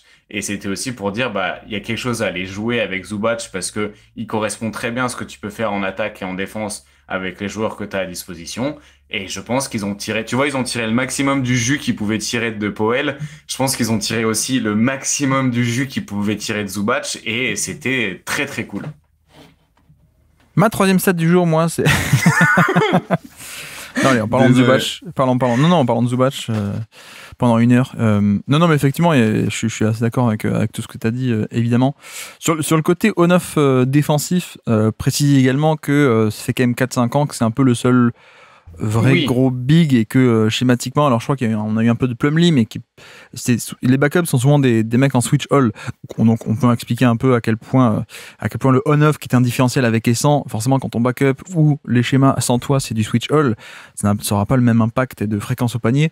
Cela dit, pour remédier à ça, on peut tout de même aller regarder les on-court plutôt que les on-off. Donc le on-off c'est avec et sans, c'est un différentiel, et le on-court c'est juste à quel point on compare ta performance quand tu es sur le terrain comparé à tous les autres, et je crois qu'il est pas mal du tout là-dessus. C'est 85e centile aussi, je crois. Voilà, donc presque ça, pour moi c'est un peu plus comment dire, pertinent en soi, quoi. Alors le on-off, il faut toujours connaître un peu le contexte, mais en effet il y a cet aspect où en fait schématiquement les Clippers sont beaucoup comment dire, j'ai le mot en anglais, mais canaliser, je crois que c'est ça le mot d'ailleurs, canaliser les attaques et les attaquants vers lui, au panier, de par le drop, mais pas que le drop, c'est-à-dire des schémas où tu orientes main faible, où tu t'envoies les gens vers Zubac qui attend au panier. C'est un peu l'idée. Ils ont funélisé. Très caricaturale. Exactement, mais canaliser, c'est le mot en français. J'avais le mot anglais, mais. Ok, funéliser, ça se dit pas? Bon, ok, moi j'aurais pensé. Je crois pas, hein. Je crois pas. Funéliser, ça se dit? Un funnel, ça existe c'est pas qu'un mot anglais, funnel, ou c'est un mot anglais moi je suis juste matrixé en fait. Je crois que c'est un mot anglais, hein, qui veut... Bon, c'est pas grave, on a compris l'idée. Mais non, mais ce qui est très intéressant avec lui, justement, par rapport à ça, c'est que j'ai l'impression que c'est un peu le bouche-trou des Clippers, dans le sens très particulier où c'est lui qui excelle sur les domaines où les Clippers sont pas bons. Ouais. Tu vois, tout à l'heure, j'ai parlé de l'efficacité autorisée au panier en défense. Ils autorisent une mauvaise efficacité au panier, mais heureusement qu'il y a Zubac qui est là pour protéger le panier. Il est dans le top 5, top 6, je crois, en protection de panier, de perte d'efficacité infligée au panier. Donc en gros, collectivement, ils sont pas bons, mais heureusement qu'il y a Zubac qui est là un peu pour sauver un peu le truc, quoi, grosso modo. Et pareil pour le rebond offensif. Rebond offensif, les Clippers sont 20e, donc ils vont pas tant que ça chercher des rebonds offensifs sur le pourcentage de rebonds offensifs. Mais Zubac, c'est le 2e de NBA au niveau notamment des rebonds offensifs contestés. Pas au total, pas les rebonds offensifs au total, les rebonds offensifs contestés où il y a un peu, voilà, il faut batailler et il s'en sort avec le ballon, ce qui a quand même plus de crédit que de prendre des rebonds non contestés, évidemment, en attaque ou en défense, wink wink. Mais finalement, bon, il est 2e avec quasiment 3 par match de rebonds offensifs contestés. Le premier, il s'appelle Walker Kessler, il est à 4 par match. Voilà, il est dans sa stratosphère à lui, Walker Kessler, mais voilà, laissons-le là-bas. Mais voilà, non, c'est intéressant ce côté un peu bouche-trou de les Clippers sont pas bons en défense du panier, mais Zubac, oui, c'est sa force. Et les Clippers sont pas bons non plus au niveau du rebond offensif, mais heureusement que lui est là quand même pour gratter un peu de points. Et moi j'avais une autre stat sur lui, c'est 1. C'est le nombre de joueurs qui correspondent aux critères suivants. Une certaine efficacité, 1,25 points par possession sur des rolls du pick and roll. Donc très efficace sur des rolls, poser l'écran et rouler au panier et scorer. Et également mieux, on va pas dire plus, mais mieux que 9% de perte d'efficacité infligée au panier. Il n'y a qu'un seul joueur en NBA qui correspond à ces critères de à la fois très efficace sur le catch and finish ou sur le roll du pick and roll, et également qui défend très bien le panier, c'est Ivica Zubac. Imagine, là je dis Amir Kofi, ça n'a rien à voir. Non, c'est Ivica Zubac, évidemment. Et c'est marrant parce que il y a presque un truc où il n'en a pas du tout l'apparence, le physique, mais en fait, j'ai l'impression de décrire un peu Tyson Chandler, quoi. Tu vois, le Tyson Chandler, le modèle parfait de l'espèce de pivot rim runner en attaque et défenseur en défense. Tu vois, le catch and finish en attaque et le drop, la défense du panier athlétique en défense. Et Zubac n'a pas du tout l'apparence de ça, mais il y a un peu de ça. Et ce qui est encore mieux, c'est que c'est pas que ça. C'est pas que un Tyson Chandler, mais qui n'aurait pas la morphologie pour. C'est qu'il y a aussi du post-up, tu l'as dit. D'ailleurs, là, ce qui était intéressant avec lui, c'est qu'il a toujours eu ce post-up qui faisait que contre des switches, il peut punir. Là où Gobert ne peut pas, centre de gravité trop et pas assez des mains pas assez bonnes, etc.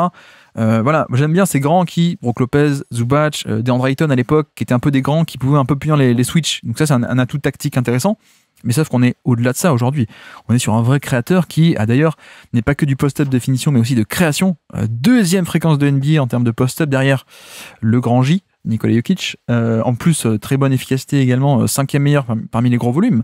Plus de 1,06 points par possession. La barre des 1 en post-up, c'est quand même assez symbolique de ok, si tu as plus de 1 points par possession en post-up, c'est très cool. Lui, il a 1,06, donc 5e parmi les gros volumes. Donc le post-up, même le passing également, où le passing, il fait pas mal de passes, pas forcément de création, mais un peu fluidifier le jeu, l'extra passe sur pick and roll, le short roll. Sur post-up, presque de la création parfois, je trouve, de passing. Oui, ça peut arriver. Mais disons que le profil principal de son jeu, il faut pas s'imaginer qu'il est en tête de raquette à distribuer le jeu un peu, voilà. Il y a pas cet aspect-là. Mais c'est pas un mec qui va non plus t'handicaper beaucoup le jeu, quoi. Alors que c'est vrai que de base, c'est pas quelqu'un qui faisait des tonnes de passes. Sur en début de carrière, on était même plutôt sur justement un peu le Tyson Chandler parfois, par moment, où il prend la balle pour finir ses actions, mais pas plus.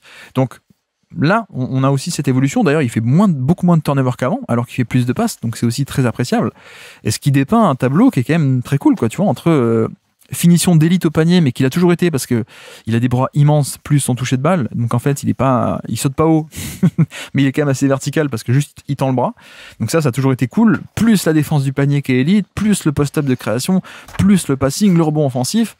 Il y a quand même beaucoup à aimer pour un mec de 27 ans, quoi. Et puis tu vois, tu dis le rebond offensif, mais je trouve que le rebond défensif est hyper important aussi parce que du coup, il met énormément fin aux actions adverses. Déjà qu'il est hyper important dans la défense. Il est tout aussi impressionnant au rebond offensif que défensif. Et ça se voit dans les stats tu vois, on parlait des stats de on court. Ils sont dans le 96e centile quand il est sur le terrain au rebond offensif. Et moi, j'ai trouvé qu'il avait des très bonnes mains sur drop aussi. Ça va peut-être paraître pas forcément évident à saisir du premier coup, mais je trouve que sur ses appuis sur drop, arrive à être léger. Il arrive à être léger et du coup, c'est le truc il est hyper, il participe à la création de turnover. Alors que tu aurais pensé que c'était grâce à Chris Dunn et Derrick Jones Jr. Mais lui aussi, entre guillemets, participe à ça parce qu'il peut convertir, entre guillemets, la pression qui a été mise par ces gars-là. Et c'est vraiment, ouais, un super défenseur, pas seulement du cercle, entre guillemets, mais dans tout ce qu'il peut apporter un petit peu autour de ça. Sa limite, c'est clairement, le switch et tous ces schémas-là. Mais, entre guillemets, on a le deuxième meilleur joueur d'une des meilleures équipes de la ligue, quoi. À 27 ans, en jouant pivot, un pivot et traditionnel et en même temps un petit peu moderne, parce que, comme tu l'as dit, il va pas récupérer le ballon en tête de raquette pour créer le jeu, mais tu peux lui filer le ballon en tête de raquette pour certains systèmes et il va pouvoir s'en accommoder. Et le jeu de coupe s'est un petit peu développé aussi au fur et à mesure de la saison avec Derrick Jones Jr., Kawhi Leonard quand il est revenu aussi. Il y avait pas mal d'actions où il y avait une zoom action d'un côté et Kawhi Leonard qui débarquait du corner adverse. Et c'est là où aussi sa gravité de scoring et sa capacité à passer au bon endroit peut aussi être intéressant. Donc ouais, il y a beaucoup de choses à aimer. Et s'il y avait eu un deuxième All-Star aux Clippers cette année, je pense que j'aurais plus voté pour Zubac que pour Norman Powell. Oui, effectivement. Je pense que je suis un peu d'accord. Et d'ailleurs, les Clippers très intelligents qui l'avaient prolongé en début de saison. En septembre, il avait signé une prolongation, un peu en interne, quoi, pas à la free agency, mais un peu en interne. On lui offre une prolongation. Donc, et il va être à 18 millions, 19 millions et 20 millions en 2028. Pas mal. Hein. Il vient de fêter ses 28 ans. Donc, en plus, niveau âge, on n'a pas trop à s'inquiéter pour l'instant. Et on est sur un tarif qui, comme tu dis, est moins cher que ce que Norman Powell n'était cette année ou ne sera l'an prochain ou les années à venir. Donc là-dessus, elle est bien l'équipe. Ils ont fait des trucs pas mal niveau salaire. Quand tu vois je crois que la réduction, en plus ils ont réussi à faire signer Kawhi Harden moins cher que le max. Ouais. Il y a Bradley Beal qui a signé le meilleur contrat de la NBA. Ils ont Zubac à peine même pas 20 millions. LeBron en buyout aussi. LeBron en buyout bientôt. Au moment où vous écoutez ce podcast, je pense. Mais non, mais c'est intéressant parce que c'est le seul contrat long, entre guillemets, le seul contrat des Clippers qui dépasse un peu 2027. Ils ont un peu ce désir de free agency et flexibilité, sachant qu'ils sont sur un cycle très très court, les Clippers. C'est-à-dire que l'an prochain, Harden vient de re-signer, mais l'an prochain, pareil, c'est un contrat de 2 ans avec une player option, donc il peut être de nouveau free agent. Kawhi, ça va jusqu'en 27 et pas plus. Qui est-ce qu'il y a d'autre dans l'équipe, je sais plus, mais enfin bref, tout le monde est un peu en 2 ans. Bogdanovic, il va se faire échanger, je pense, mais de toute façon, il a 2 ans. Bradley Beal, il a signé pour 2 ans. Qu'est-ce que j'ai retrouvé ici? Voilà, Derrick Jones Jr., c'est un contrat court aussi. Chris Dunn aussi. Enfin bref, tout le monde est un peu sur 2 ans. Batum aussi, Brook Lopez, les nouveaux signés de cet été. Enfin, Batum était déjà là, mais voilà. Brook Lopez, 2 ans. Donc il y a ce cycle très court. Et le seul contrat long, c'est lui, mais en fait, c'est pas dérangeant, quoi, parce que je pense que c'est un mec, admettons que catastrophe absolue, ça se passe pas bien, on dit au revoir à tout le monde, on passe à autre chose, on reconstruit, bon allez, hop, on dégage tout le monde, et c'est un contrat qui est facilement échangeable, ou alors, il peut aussi faire partie du prochain cycle. Parce que quand on parle de Los Angeles, on parle évidemment de free agency très facilement, avec un attrait qui est beaucoup plus grand qu'ailleurs. Et donc, tu vois, si, je sais pas, je dis n'importe quoi, mais si à la free agency 2027, t'as un Giannis qui débarque en free agent et qui a Zubac à côté, t'as déjà Zubac, quoi. Et c'est pas forcément dérangeant, pour le coup. Mais bon, je me projette un peu, mais en tout cas, le fait d'avoir le seul contrat long, que ce soit Zubac, c'est pas grave, quoi. 28 ans, encore payé pas très cher, même pas 20 millions l'année. D'ailleurs, je me demande, est-ce que c'est pas dans la moyenne basse des salaires des pivots titulaires de NBA actuellement? C'est pas parmi les plus gros, en tout cas, je crois. Moi, je suis pas très branché salaire, non, mais en tout cas, lui, il est dans la moyenne haute des pivots titulaires, par contre, ça, c'est sûr. C'est ça. Boston Porzingis, c'était à quoi? Il était à 25, je crois. 30. 30 même, ouais, exactement. Les mecs des Cavs, ça va être payé très cher contre Max, Evan Mobley et voilà. Les Knicks, on a Karl Anthony Towns qui est à 50. Les Pacers, on avait Turner qui était au 25 et qui désormais va être à 30. OKC, on avait Hartenstein qui était à 30 et Chet, mais parce que c'était un contrat rookie. Enfin bref, tu vois, on peut descendre comme ça. Il y a plein. Bon, Denver évidemment, Sixers évidemment, c'est des contrats max. Au final, un mec de ce calibre-là, on verra où est-ce qu'on le fait atterrir dans le top 100 prochainement du mois de septembre. Mais je pense que c'est quand même un super rapport qualité-prix, quoi. Un des meilleurs.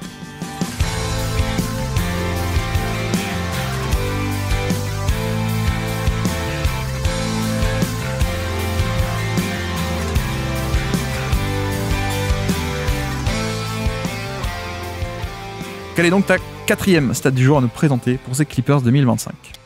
Eh ben, 8,7. Ouais. C'est le shooting fall percentage de Kawhi Leonard. Est-ce que c'est bien ça, docteur? C'est pas terrible, hein.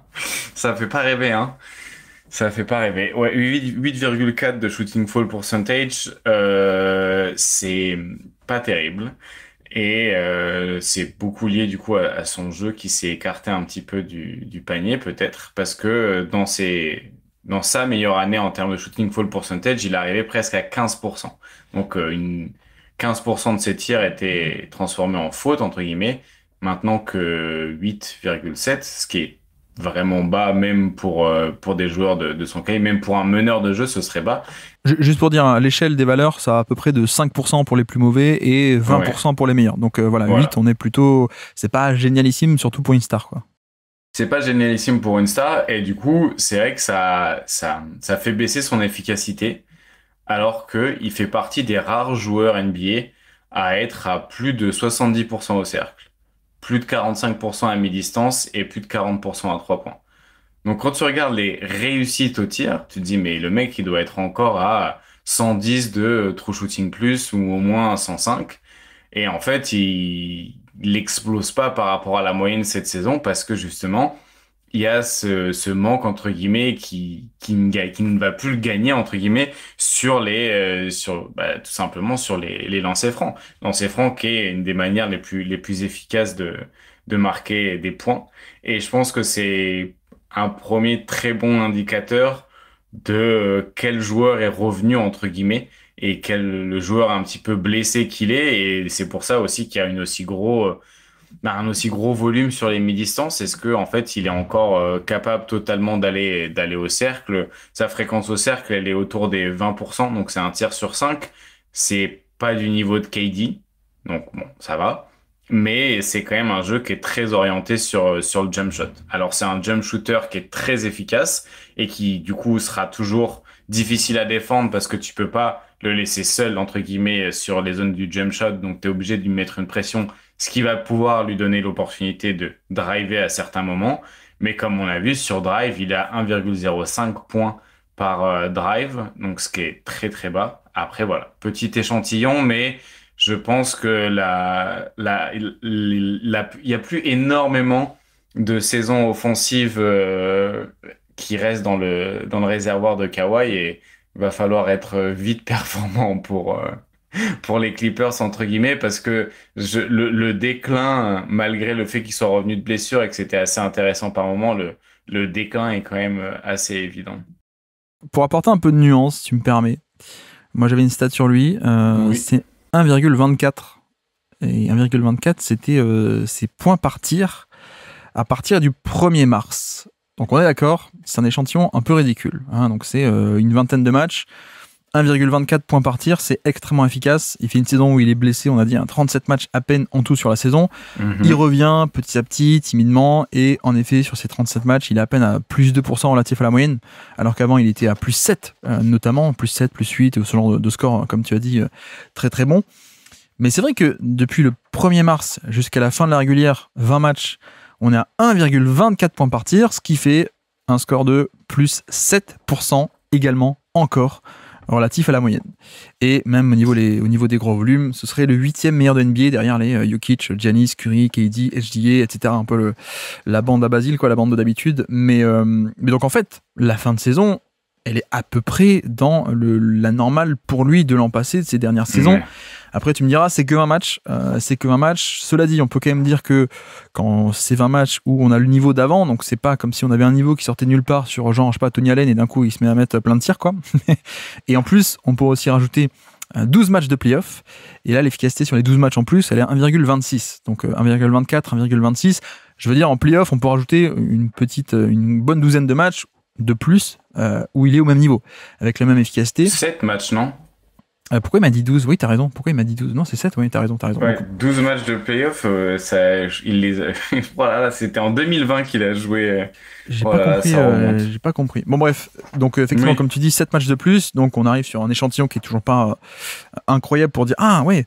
Mais, vu que ça recoupe un peu avec ce qu'il faisait avant, j'ai un peu envie de dire, bon, bah, peut-être que sa saison en moyenne est à ce point décevante parce que sur les 40 matchs qu'il a joué, grosso modo, la moitié, il revenait très très timidement. Très très timidement, pas bien, autour de blessures, etc. Et qu'à la fin, on a quand même retrouvé un peu celui d'habitude. Et je rajouterai de surcroît par rapport à ça, pour argumenter dans le sens de c'est pas une surchauffe, 42% à 3 points sur cet échantillon petit. Ouais. On sait que l'échantillon petit veut souvent dire aléatoire au shoot, et donc c'est souvent de là que viennent des surperformances. En l'occurrence, 42%, c'est un peu aussi son niveau d'habitude. Donc, c'est sa moyenne. Ouais. Moi, j'ai fait prendre ça comme stat aussi. Je crois que ça fait genre 5 ans qu'il a plus de 40%. Exactement, c'est devenu un shotmaker absolument fantastique à 3 points. Donc, ouais. Tu vois, c'est un petit échantillon, mais je vois pas une surchauffe relative à d'habitude. Pour le coup, pareil, 43% sur les longs 2. Bah c'est pareil, c'est un maestro des longs 2, et même on peut argumenter que c'est un peu en sous-chauffe même pour le coup, parce que d'habitude il est au 45, 48, etc. Donc il y a ça, pareil, 52% sur les flotteurs. Bon, bah au final c'est l'an passé 53, l'année d'avant 54, l'année d'avant 51. En fait c'est juste un méga shotmaker, donc ce n'est que sur donc pas sur 27 matchs du coup, mais sur les 27 de fin de saison, on a quand même vu un mec qui était comme d'habitude, mais cela dit, tu l'as déjà dit. Le seul truc, c'est qu'on a vu l'indicateur lancé franc qui, lui, et y compris depuis le 1er mars, les stats réduites sur le 1er mars ne sont pas... ça a un peu baissé. Et ça, peut-être qu'on est sur un truc peut-être de déclin, en effet, tu vas moins au panier, tu provoques un peu moins de lancé franc. En même temps, ce serait peut-être assez logique, vu l'âge avançant, on a dit 34 ans, donc ce serait pas... C'est plus la normalité de l'âge qu'un espèce de déclin physique ou anormal, ou voilà, ce genre d'éléments. Et on l'a revu impérial en playoff, j'ai même pas redit, mais impérial en playoff également. Tu vois, par exemple, isolation, on peut pas filtrer par la date au niveau isolation. C'est un peu dommage, mais donc on prend en compte toute la première partie d'année où il était pas top, il était à peine à 0,8 points par possession, 30e centile à peine, donc c'est très mauvais pour lui. En playoff, c'est quand même monté à 0,90. Ce qui est pas encore génial, mais tout de même, c'est face à une défense de playoff aussi. Donc c'est pas 0,90 en SR, c'est pas les mêmes standards. Et du reste, voilà, il a été quand même génialissime en playoff. Le match 2, je crois, contre Denver, où il est impérial, le grand kawaii qui ressemble à Michael Jordan, etc. Presque moi, là où je m'attarderais plus sur le déclin, et pour avoir ton avis, c'est qu'est-ce qu'on pense de sa défense en 2025? Ah oui, bon, on va dans les sujets touchy là. Mais avant de parler de sa défense, comme moi je suis totalement d'accord avec toi, je soulignais juste le lancer franc. Ce que je mettais après, c'est que oui, même si lancer franc ça baisse, il y a toujours 70%. Enfin, c'est toujours. Et en fait, il se Kevin Durantise concrètement. Il se durantise. Il se durantise, mais c'est peut-être un des rares joueurs sur la planète Terre qui est capable de se durantiser finalement. Ouais. Non, mais je suis d'accord que l'indicateur lancé franc n'est jamais anodin sur un mec de cet âge-là. C'est souvent même un indicateur plutôt pertinent. Donc on est d'accord là-dessus, effectivement. La défense, heureusement qu'il a des longs bras, disons. Parce que il y a des fois, off-ball, il est... pour le coup, défensivement, il se LeBron James. Après, sur le ballon, il y a toujours cette densité et c'est cette envergure qui est très gênante, mais du coup, il est beaucoup moins... Déjà que c'était peut-être pas toujours une de ses plus grandes forces, mais vitesse latérale et ses appuis, ça vieillit, entre guillemets. Moi, c'est surtout off-ball où je le trouve parfois un petit peu en retard, déconnecté, et où, du coup, heureusement qu'il a ses bras tentaculaires, quoi. Ce qui fait que je pense que c'est pas un défenseur négatif, parce qu'il a le corps qu'il a et il a aussi, entre guillemets, sur le ballon, toujours un avantage. Je pense que off-ball, ouais, c'est un peu moins. Ça a jamais été d'un autre côté, mais c'est encore plus LeBron James disait qu'avant, dans le sens où il est un peu en retard, un peu moins concentré et ça fait un peu plus d'erreurs, quoi. Mais d'un autre côté, bah, la fatigue, quand tu arrives en playoff, il est des usages qui sont assez importants. Il joue 38 minutes par match. C'est aussi un retour petit à petit. Donc, à voir sur une saison complète aussi. Mais je suis un peu déçu de la défense, mais d'un autre côté, je suis pas surpris, entre guillemets. C'est l'évolution logique d'un joueur star en attaque, j'ai l'impression, passer 34 ans. Ouais, c'est ça, d'un joueur star et d'un joueur vu en plus. Donc, Ouais. après, là où il est génial, je trouve encore, c'est il participe à ce côté playmaking défensif de haut niveau. Hein. Je crois que Waouh. Ouais. là-dessus, bon, c'est pas le Kawhi, comme tu dis, hein, off-ball, c'est pas le Kawhi des Spurs ou de l'époque où il était terrifiant, mais il a quand même des mains parmi les meilleures mains défensives de NBA C'est très facilement. impressionnant. Quoi. Il est capable de passer autour d'un mec et de venir. Il y a des Ouais. séquences, il y a des interceptions qui sont presque angoissantes. Tu te dis, putain, moi, je joue contre un mec comme lui au basket, je demande à sortir parce que j'ai l'impression que tu peux lui tourner le dos et qu'il arrivera quand même à passer autour. Et la coordination main-œil, elle est tellement bonne que à peine il voit le ballon qu'il arrive à mettre un doigt dessus pour entre guillemets le gêner. Et quand on voit qu'il est capable de contrer un dunk avec un doigt, je crois que c'est contre les Nuggets Jamal Murray où il arrive à contrer le dunk de Jamal Murray du bout du doigt. Tu te dis, bah, en fait, avec un doigt, il peut intercepter un ballon, quoi. Donc, ouais, il est toujours aussi impressionnant là-dessus, mais, bah, il est vieillissant. C'est un joueur qui vieillit et qui a un rôle offensif qui est toujours aussi important. Donc, il y a un moment, bah, l'addition, tu la payes quelque part et c'est souvent sur la défense off-ball, quand même. Ouais, et puis tu l'as dit aussi. Bon, l'aspect protection de panier, il a jamais été génial, quoi. Tu vois, comparé à Paul George, qui a toujours été fantastique là-dessus. Mais ça a jamais été sa force non plus, la protection de panier. C'est pas Paul George, c'est pas Jalen Williams, c'est pas ce genre de délié off-ball. En tout cas, de protection de panier, parce que le off-ball, ça peut aussi être ailleurs. Sur le plan horizontal, et là-dessus, il était terrifiant. Mais tu l'as dit un peu pour rigoler, ou pas d'ailleurs, mais je suis assez d'accord sur l'aspect de LeBron Jamisation. Ah bah oui, c'est parce que je sais qu'on a un peu la même vision du truc là-dessus, donc je me suis dit, bon, on se comprend. Bah parce que LeBron, parfois, traîne un peu off-ball en régulière, mais il peut aussi avoir des moments où il est très actif, et on le voit, on le remarque, et tout le monde le voit. Et je pense que Kawhi, c'est un peu la même chose, où tu vois, on s'est un peu acté que le niveau défensif a quand même un peu baissé, même largement baissé par rapport au prime. Mais j'ai pas de mal à imaginer, si on se projette sur une campagne de playoff 2026 où les Clippers sont bons, j'ai pas de mal à imaginer des flashs, plus que des flashs d'un mec qui retrouve en défense on-ball un niveau un peu terrifiant sur 20 minutes ou sur tel match-up, ou voilà, ou en finale NBA contre. Non, il y aura pas Tatum, pardon. Il y aura qui en finale NBA à l'Est d'ailleurs il y aura personne, non? Je crois qu'ils ont annulé la conférence Est, ouais. Il y aura peut-être les Cavs quand même, on l'espère pour eux. Mais non, mais voilà, je pense que ça peut encore venir, mais peut-être par touche. Mais ce qui est un peu, voilà, LeBron, Kawhi, ce genre de joueurs, c'est normal à cet âge-là que ça vienne plus par séquence. Autre dernier fun fact là-dessus, plus de 27% d'usage, plus de 1,24 points par tir, donc comme il l'a fait depuis le mois de mars, et moins de 9% de turnover percentage aussi. Il fait peu de passes, mais il perd très peu de ballons, lui, pour le coup. Il n'y a que deux joueurs. Il n'y a que SGA et Kawhi Leonard. Voilà, donc un peu les assassins, pas gros passeurs, mais très propres. Donc ça aussi, tu vois, on parle d'efficacité, mais la propreté des déchets doit être inclus dans la propreté et l'efficacité plus générale des possessions. Je pense, on parle souvent de points par tir, qui ne se concentrent que sur les tirs.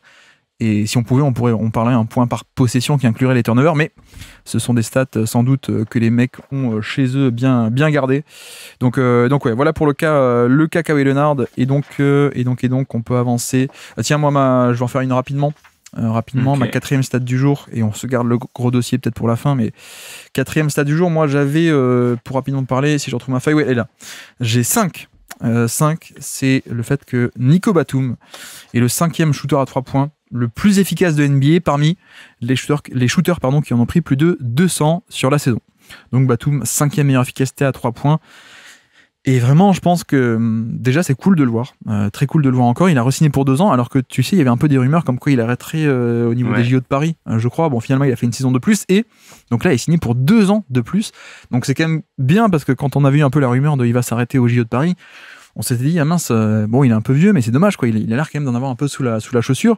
Là, il sort d'une saison où non seulement il est très efficace à 3 points, Mais en plus, il s'est encore plus surspécialisé, je trouve, dans le sens où tu regardes un peu son profil offensif. Bon, la défense, on connaît. Hein. La défense, il a un peu lui aussi. Hein. Il a plus les qualités physico-athlétiques d'avant, donc il y a moins de mobilité on-ball et c'est moins génialissime on-ball comme ça pouvait l'être. Mais intelligence de jeu, playmaking défensif, et lui, c'est pas que des longs bras, il y a aussi le cerveau derrière, évidemment, protection de panier aussi, d'ailleurs encore, il y a des séquences de protection de panier où il est quand même très cool, depuis, avec en plus sa puissance, longueur de bras, etc. Donc bref, on connaît. On est aussi sur quelqu'un qui joue un rôle mineur, désormais de quoi, c'est 17-18 minutes par match, je crois, cette saison. Donc c'est plus autant qu'avant, même au début du cycle Clippers, mais c'est quand même très bien d'avoir ça en sortie de banc. Il a été de facto le backup pivot durant cette période, parce que, enfin, durant les playoffs, pardon, notamment, parce que Ben Simmons a été testé un match ou deux, mais ça handicapait un peu trop l'attaque, malheureusement. Donc Batum a aussi servi de ça, et Batum a pu le faire parce que un peu grand, un peu imposant, donc il peut aussi remplir des fonctions d'intérieur. Bref, la défense, ok. Les minutages, ok, on a compris. Mais surtout, 83% de fréquence à 3 points, désormais. Donc on a cette surspécialisation sur le 3 points. 83% de ses tirs sont de 3 points. Et surtout, au général, pas que 3 points, mais au général, on a un profil qui est 91% assisté. Donc on est vraiment sur la finition de la finition de la finition, et même au-delà du temps de jeu qui est petit, on a aussi à peine 8%, allez, 9% d'usage, ce qui est assez ridicule, hein, pour le coup. Donc voilà, quand il est sur le terrain, il est là pour être off-ball, il est là pour apporter du spacing, et même sans avoir le ballon, il représente un peu cette menace de spacing et cette respectabilité à 3 points. Donc c'est, au final, on peut le dire, bon, c'est des stats pas hyper impressionnantes pour le coup, parce que c'est faible volume, ok, ou c'est peu de création. Mais je trouve ça encore très cool de l'avoir sur le terrain, et même au-delà de l'aspect, il est français, on l'aime bien depuis tant d'années, etc. Je trouve que c'est encore un joueur valuable en fait. Ouais, parce qu'il fait des choses. Parce qu'il fait des choses valuable, entre guillemets. Ben ouais. C'est-à-dire qu'il impacte dans les choses qui ont du sens. Parce que tu pourrais avoir des joueurs, entre guillemets, comme lui, qui vieillissent bien, mais qui gardent les mauvais côtés de leur. Qui gardent les mauvais côtés du bon joueur qu'ils ont été avant. Tu penses à qui par exemple? Bah, tu vois, de la draft 2008, de sa draft, tu penses à qui par exemple? Je vois pas de qui tu veux parler. C'était qui que t'avais en tête? Non, mais moi je pensais à, tu vois, comme Jrue Holiday a réussi à passer à devenir ce joueur off-ball qui est très assisté et qui s'est concentré sur ce qu'il faisait bien et qui avait de la valeur entre guillemets, en enlevant ce qu'il faisait moyennement bien et qui avait en plus pas trop de valeur, quoi. Ouais. Donc non, moi je pense que c'est un super joueur de complément. J'étais peut-être même parfois un peu déçu de à quel point il était sous-utilisé par Tyronn Lue. Je pense qu'il y a des moments où il aurait pu peut-être jouer un peu plus à la place de Chris Dunn ou à la place de Derrick Jones Jr. parce que du coup, tu perds un peu défensivement, mais offensivement, il y avait quand même une valeur qui était un peu plus parfois intéressante sur ce que tu pouvais apporter en attaque, quoi. Et il y a des choses qu'il fait aussi bien que Chris Dunn, comme le passing, et qu'au contraire, tu vois, t'as le shoot qui va avec, quoi. Là où Chris Dunn était obligé de jouer comme poseur d'écran et connecteur parce qu'il n'était pas respecté à 3 points. Et parce qu'il était défendu par Jokic aussi. Donc quand tu veux impliquer Jokic sur l'action, t'es obligé de faire venir Chris Dunn aussi, quoi. Oui, c'est ça. Mais du coup, c'était tout le problème d'avoir Chris Dunn et pourquoi ne pas mettre plus de Batum, qui était peut-être le meilleur des deux mondes entre Bogdanovic, Derrick Jones Jr. et Chris Dunn. Je pense que Batum était peut-être le meilleur compromis entre les quatre, disons, attaque et défense. Draft 2008, je pensais que tu voulais taper sur Westbrook en fait. Le côté, lui il vieillit, mais il veut rester créateur. Je pensais que c'est là que tu allais, c'est pour ça que... J'aurais pu y aller là-dessus, tu vois, si tu y allais à ma place, comme quoi... Non, mais, moi je le dis pas, je pensais que c'est là où toi tu allais. Mais d'ailleurs, au passage, Draft 2008, incroyable de longévité, hein, pour le coup. Et donc on a Westbrook qui est encore NBA, Kevin Love aussi, Eric Gordon qui est encore NBA, Brook Lopez qui vient de rejoindre aussi les Clippers, Draft 2008, Nico Batum, c'est... Et oui, et quand on pense qu'il y a beaucoup de mecs de cette draft-là qui sont encore NBA, alors que, par exemple, la draft 2010, il n'y a plus que Paul George. C'est vrai que c'est un peu bizarre, mais bref. Non, c'est vrai que sur Batum, par rapport au minutage, je suis d'accord avec toi. Cela dit, son temps de jeu a toujours évolué et grandi en playoff chez les Clippers, tu vois. Même depuis le début, en 2021, il est à 27 en SR, ça monte à 29. 2022, 24, donc joueur de rotation un peu moyen, 24 en termes de minutes, ça monte à 30 en playoff. Alors tu me diras, c'est que 2 matchs. Mais pareil pour 2024, l'an passé. Et pareil pour donc cette année où il était à 17 et s'est monté à 24, quasiment 25 minutes par match. Donc l'important c'est là. Et peut-être qu'il y a cet aspect de, nous on le dit, sous-utilisation, pardon. Bon, peut-être qu'aussi parce qu'il est un peu vieux, quoi, pour le coup. Et que tu peux pas le cramer trop et que tu as envie de le garder un peu pour les playoffs. Tu as envie de faire des tests aussi, peut-être en régulière. Donc, ou peut-être que voilà, c'est peut-être en régulière, pour affronter Charlotte ou pour affronter Washington, bon, bah, tu fais jouer Drew Eubanks qui fait un petit drop et puis c'est sympa, quoi. Et puis tu t'en fiches, tu vas pas te casser la tête et tu gardes un peu la fraîcheur de Batum qui va avoir 37 ans bientôt pour les playoffs. Donc là-dessus, je suis d'accord que le profil, j'aimerais bien qu'il soit plus utilisé, mais je comprends un peu l'idée de le conserver mine de rien. Mais voilà, ça fait quand même encore une saison, encore une pour Batum, et je voulais aussi en parler parce qu'on est sur quand même. Attends, je vais compter 1, 2, 3, 4, 5. Non, 5 du coup. C'est ça, ouais. 5 saisons chez les Clippers. Et c'est donc une demi-décennie qui est extrêmement valuable, qui est extrêmement précieuse, qui apporte de la valeur, qui est dans un rôle intéressant. Je sais pas toi, mais on l'avait pas vu venir parce que la fin à Charlotte est quand même un peu triste. Ouais. Le gros contrat à Charlotte qui signe en 2016, d'accord, mais ça se passe pas bien. Même avec James Borrego, ça se passe pas bien, etc. Il se fait couper. Donc c'est pas surprenant vis-à-vis de ses qualités, de son profil, son intelligence de jeu, son côté je vampirise pas le jeu, je peux être off-ball. C'est pas du tout étonnant de le voir faire ça, mais c'est quand même, je vais pas dire surprenant, mais agréable de voir qu'en effet, il a cette troisième partie de carrière qui, à un moment donné, on s'était dit, ah mince, est-ce qu'il va rentrer en Europe parce que la NBA veut plus de lui à ce gros contrat, etc. Donc, d'avoir réussi à faire 5 années de plus, et donc, je pense qu'à la fin, ça fera 7 années de plus s'il va au bout de son contrat, c'est quand même une fin de carrière qui est très, très, très, un peu inattendue et très appréciable, je trouve, pour un joueur qu'on aime bien en plus. Bah oui, puis c'est le joueur connecteur. Visuellement aussi, c'est quand même très chouette. Donc Ouais. non, franchement, que de bonnes choses, et en espérant que la dernière année soit la bonne, quoi. Tout à fait. Alors, il en reste 2, mais comme tu dis, peut-être pour l'an prochain. Oui, c'est l'année prochaine que j'ai un peu d'espoir pour les Clippers, quoi.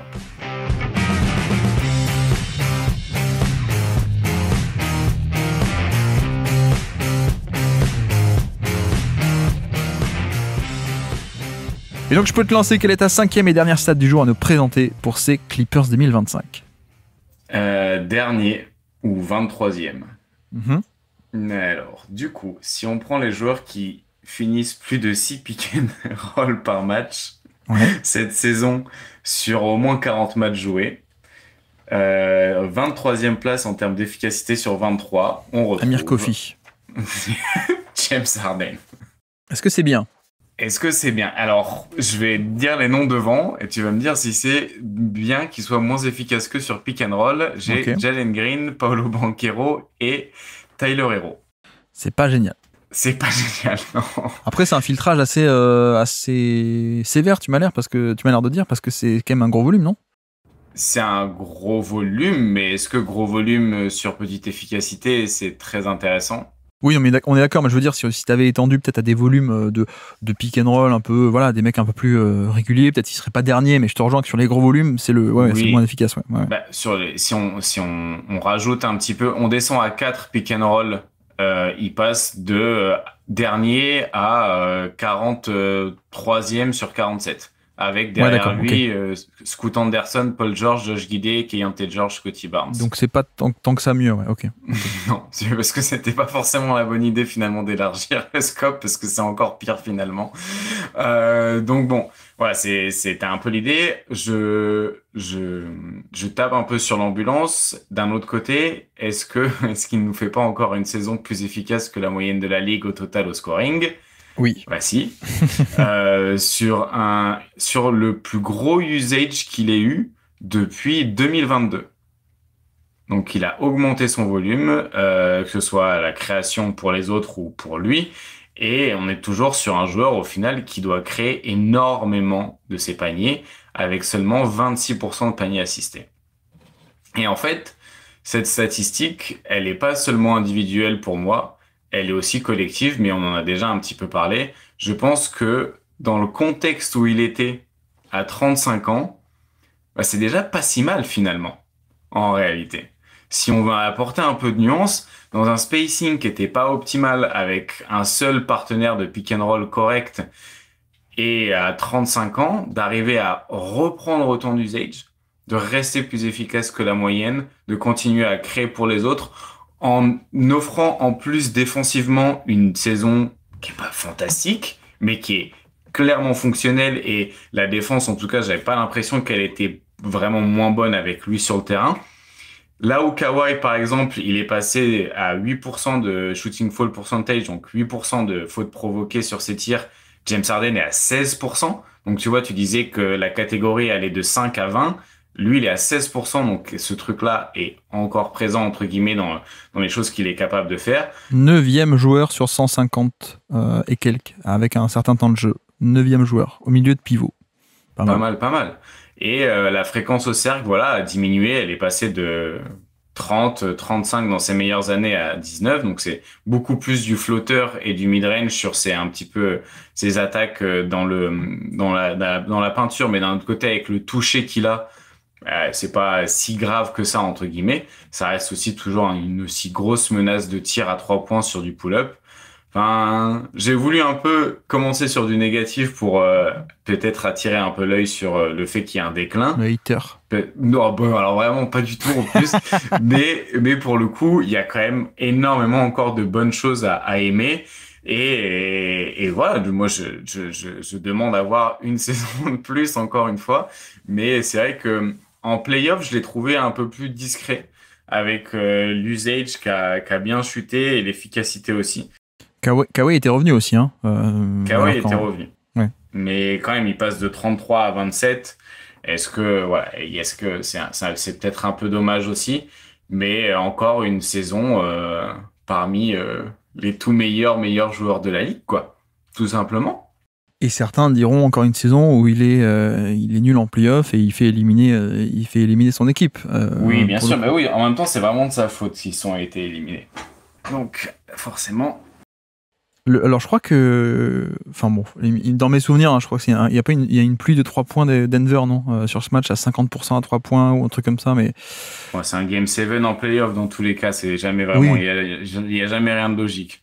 Oui, et puis peut-être qu'avoir des standards d'attente de superstar pour encore le James Harden actuel, et à mon avis, est peut-être une erreur. Alors déjà qu'à l'époque, dire il a pas gagné de bague quand il avait 27 ans, donc il est nul, je trouvais pas ça bien, mais alors avoir des attentes de superstar de même niveau sur des playoffs, bon, je pense que c'est un peu une erreur.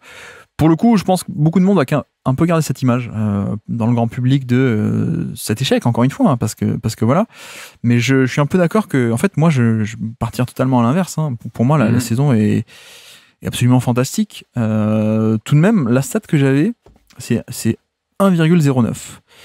1,09, c'est son assist par usage, ratio de playmaking, ouais, comme tu dis. Donc, c'est en fait assist percentage divisé par usage percentage, à quel point tu fais des passes relatif à ton nombre de ballons. Et en fait, c'est son plus bas ratio de playmaking. Donc, ça dit pas la qualité, hein, ça juste dit à quel point tu fais des passes par rapport à ton nombre de ballons. Scoring versus passé, son plus bas total, la saison où il a le moins distribué par rapport à ses ballons, depuis 2018, quasiment. Alors, si on fait, à une virgule près, mais dans l'esprit, depuis 2018, c'est la première fois qu'il est autant scoreur et aussi peu passeur, parce que, en fait, il a enchaîné quelques saisons où il était à 1,3, 1,4, 1,36, etc.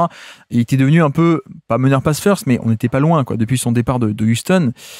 Et en fait, là, c'est pas juste que les mêmes ballons, il en a fait plus de scoring, il a pas voulu passer, parce que d'ailleurs, alors j'ai pas ses stats de passes par match, mais il doit être pas mal en plus, hein, je crois qu'il est peut-être premier ou deuxième de NBA, je crois, un truc comme ça. C'est juste qu'il a eu plus de ballons, comme tu dis, l'usage a explosé, et même au niveau des, tu vois, tentatives de tir par 100 possessions, assez parlant, c'est passé de 16,4 à 23.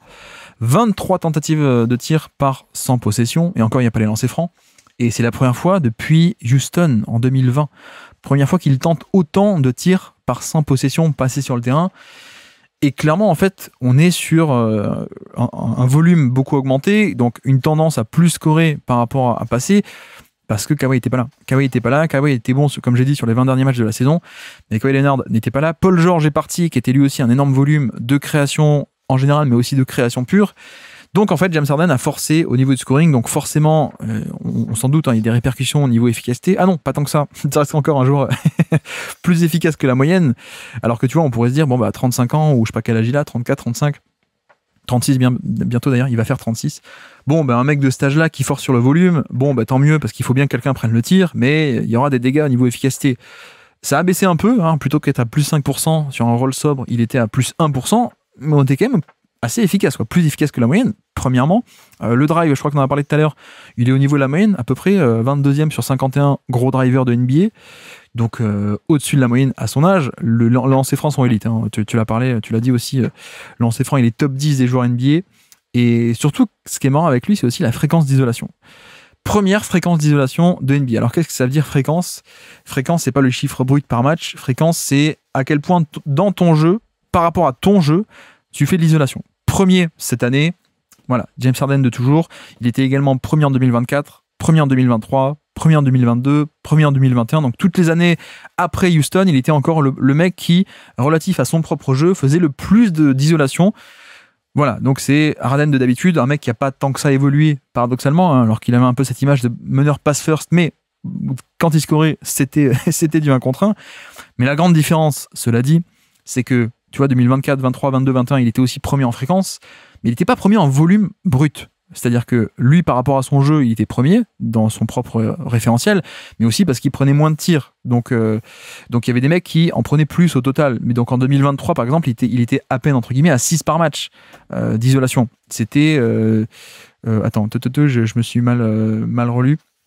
Pardon, l'an passé, 4 par match, il était 10e de NBA, par exemple. Tu vois, 10e de NBA, donc c'est quand même beaucoup, mais c'est pas premier. Premier en fréquence, mais 10e en total brut. Là, cette année, en fait, il est premier en fréquence, mais aussi premier en total brut. C'est-à-dire que de 4 l'an dernier, ça a doublé. Il est monté à 8,5 par match. C'est devant SGA, c'est devant Tatum, c'est devant tout le monde. Devant Luka Doncic, devant tout le monde. La fréquence d'isolation est remontée. Sachant que l'efficacité, elle est plus dans les années Houston Rockets, c'est-à-dire premier de l'histoire ou pas loin. Il a 1,06 points par possession, 84e centile, donc mieux que 84 ou 85% de tous les joueurs NBA, et même 8e parmi les gros volumes, quand on resserre autour des gros volumes d'isolation, 8e meilleure efficacité, premier volume, l'usage qui a explosé. Et je trouve ça assez extraordinaire qu'un mec de cet âge-là puisse, sur une saison, je pense qu'il pourra pas le faire, il n'aurait pas pu le refaire sur 5 ans, mais au moins sur une saison, dans les circonstances qui sont les siennes, qui sont celles des Clippers, de l'absence de Paul George et de Kawhi en grande partie, le mec a été capable de reprendre un gros volume sans que tu le payes en termes d'efficacité et de rentabilité. Et en vrai, j'ai quand même envie de le tourner de manière très positive parce que faire ça à 35 ans, bientôt 36, je trouve ça quand même assez faramineux d'être capable de reprendre ce volume-là avec encore une très belle propreté, donc assez épatant, quoi. Assez épatant, et en plus, comme on l'a dit, c'est aussi lié au contexte, donc il le fait presque pas par dépit, mais parce qu'il a pas le choix, entre guillemets, et c'est le seul moyen d'être compétitif en attaque, ouais. quoi. Et en fait, s'ils sont 15e en attaque cette saison, c'est grâce à lui. C'est parce que quand il est sur le terrain, ils doivent être l'équivalent de, je sais pas, la 10e meilleure attaque de NBA, quelque chose comme ça, entre la 5e et la 10e. Et ça se casse forcément la gueule quand il est pas là, mais il assure un tel niveau parce que il y a le bon partenaire de pick and roll, mais sinon il n'y a pas grand chose d'autre, et pourtant il arrive à tenir ça. Donc c'est encore une saison de star. Je sais pas s'il est All NBA cette saison, mais je pense que moi je lui aurais donné mon vote au moins pour une deuxième ou une troisième team, quoi. Et c'est quand même fabuleux. Donc voilà. Exactement. Ode à James Harden, et espérons que la prochaine soit la bonne, quoi. Est-ce que ce serait pas beau qu'il gagne finalement enfin sa bague NBA avec Chris Paul en plus à côté et Kawhi. Non, mais effectivement, alors c'est une vraie ode à LeBron James, à James Harden. Ce qui n'enlève pas les limites de son profil, même dans son prime, ce qui n'enlève pas tous les critiques que vous voulez lui faire, que vous pouvez lui faire. Ok, c'est pas un joueur parfait, mais c'est vrai que c'est plutôt pour dire, sorti de nulle part, être capable de reprendre ce rôle-là, alors que ça faisait quand même 4-5 ans qu'il allait de plus en plus vers un meneur pass first, un peu plus équilibré, un peu plus distribution, un peu plus tranquille aussi. Franchement, être capable de reprendre ce volume en étant intéressant, je trouve ça assez bluffant. Et tu vois, pour le coup, on parle beaucoup de Norman Powell. Powell a pris la suite de Paul George, la hausse de volume, etc. Finalement, la hausse de volume et la hausse de responsabilité a été beaucoup plus impressionnante chez Harden que chez Powell. Même si, narrativement parlant, on n'y pense pas parce que Harden était déjà dans l'équipe, un rôle majeur titulaire, alors que Powell, le step-up, il passe titulaire, et il fait beaucoup de points par match, etc. Mais non, c'est assez bluffant. Ce qui, encore une fois, hein, c'est bluffant, mais ce qui n'enlève pas tous les défauts qu'il peut avoir. Il fait aussi un peu plus de turnover cette saison, donc il participe aussi un peu à ça, mais on a dit le spacing était pas top, et puis il est un peu vieux, donc c'est normal aussi. Déjà de base, il fait quand même il avait un peu de déchets, donc c'est normal qu'on retrouve ça aussi à plus haut volume, etc. Mais ouais, non, franchement, c'est assez bluffant. Ouais, ce qui est dernier truc, c'est 2800 minutes. En plus, ouais. C'est un Stakhanoviste, hein. C'est énorme en vrai à cet âge-là, avec un tel volume de responsabilité, de pas avoir les trucs qui se cassent la gueule. Ouais, franchement, bravo, monsieur Harden. Quand il est sur le terrain, l'attaque, elle est à 117 defensive rating. Ouais, c'est la 7e meilleure attaque de la ligue, du coup. Bah après, on peut pas trop réfléchir comme ça, parce que tu compares l'attaque avec que la star des Clippers versus les attaques où il y a toutes les minutes, donc des minutes où il n'y a pas des stars. Mais non, mais dans l'idée, ouais, je suis d'accord que c'est quand même un bon score, quoi. C'est quand même un très bon score, je suis d'accord. Effectivement. Surtout quand tu vois comment ça se casse la gueule quand il est pas là. Et d'un autre côté, bah oui, parce que toutes les limites de l'effectif dont on a parlé. Le lancer franc aussi, c'est quand même assez impressionnant à faire ce score-là avec parce que c'était quand même, faut le dire, hein, c'était quand même le truc avec Harden depuis quelques années. Au-delà du volume qui baissait, c'était on avait perdu le driver d'élite de NBA qui était les meilleurs drivers de NBA avec LeBron dans les 2010. Pas le même style de jeu, mais la même rentabilité parce que lancer franc, etc. Enfin, c'était un peu Luka Doncic avant l'heure aussi, hein, James Harden en un sens. Et on perdait ça petit à petit. On le perdait en termes d'efficacité parce qu'il n'y avait plus de jus. Souviens-toi aussi j'en parle souvent, mais la série contre les Celtics, Sixers Celtics, il fait un premier match qui est génial, mais sauf qu'il n'y a pas le jus pour le faire tous les matchs. Et donc à la fin, les Sixers sont éliminés, etc. On connaît l'histoire. Mais aussi pour ça que j'insiste, parce que par rapport à ce qu'on connaissait depuis 2-3 ans, le drive était plus là tout le temps, mais même le volume, on voyait bien qu'il ne pouvait pas avoir le même volume. Parfois, il faisait des pointes, des pointes au scoring, des pointes en termes de volume, mais ça ne durait pas, parce qu'on était dans cette phase de sa carrière où ça ne pouvait pas durer.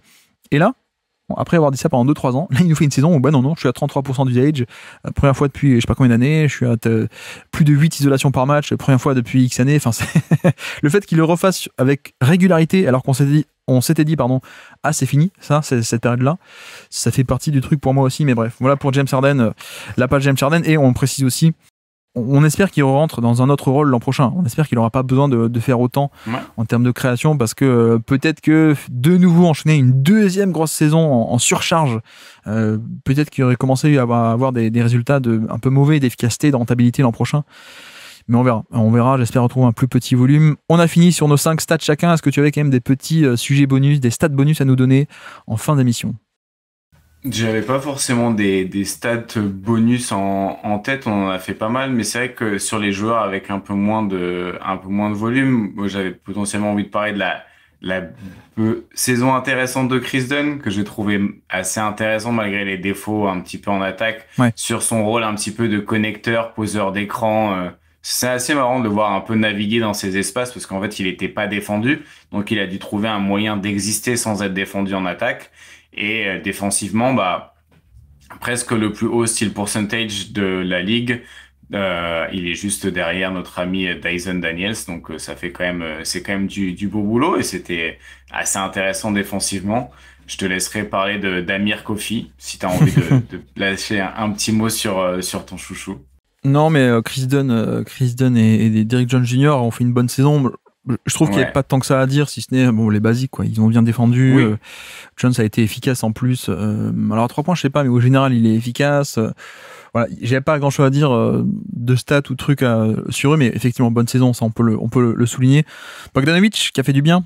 Deuxième partie de saison, malheureusement trop ciblé en défense et peut-être pas assez utilisé à mon goût sur la série de playoffs. Je crois que j'aurais préféré, après je suis pas coach, mais j'aurais préféré accepter le compromis défensif pour avoir le spacing en attaque, mais ceci est une autre histoire. Mais voilà, Bogdanovic.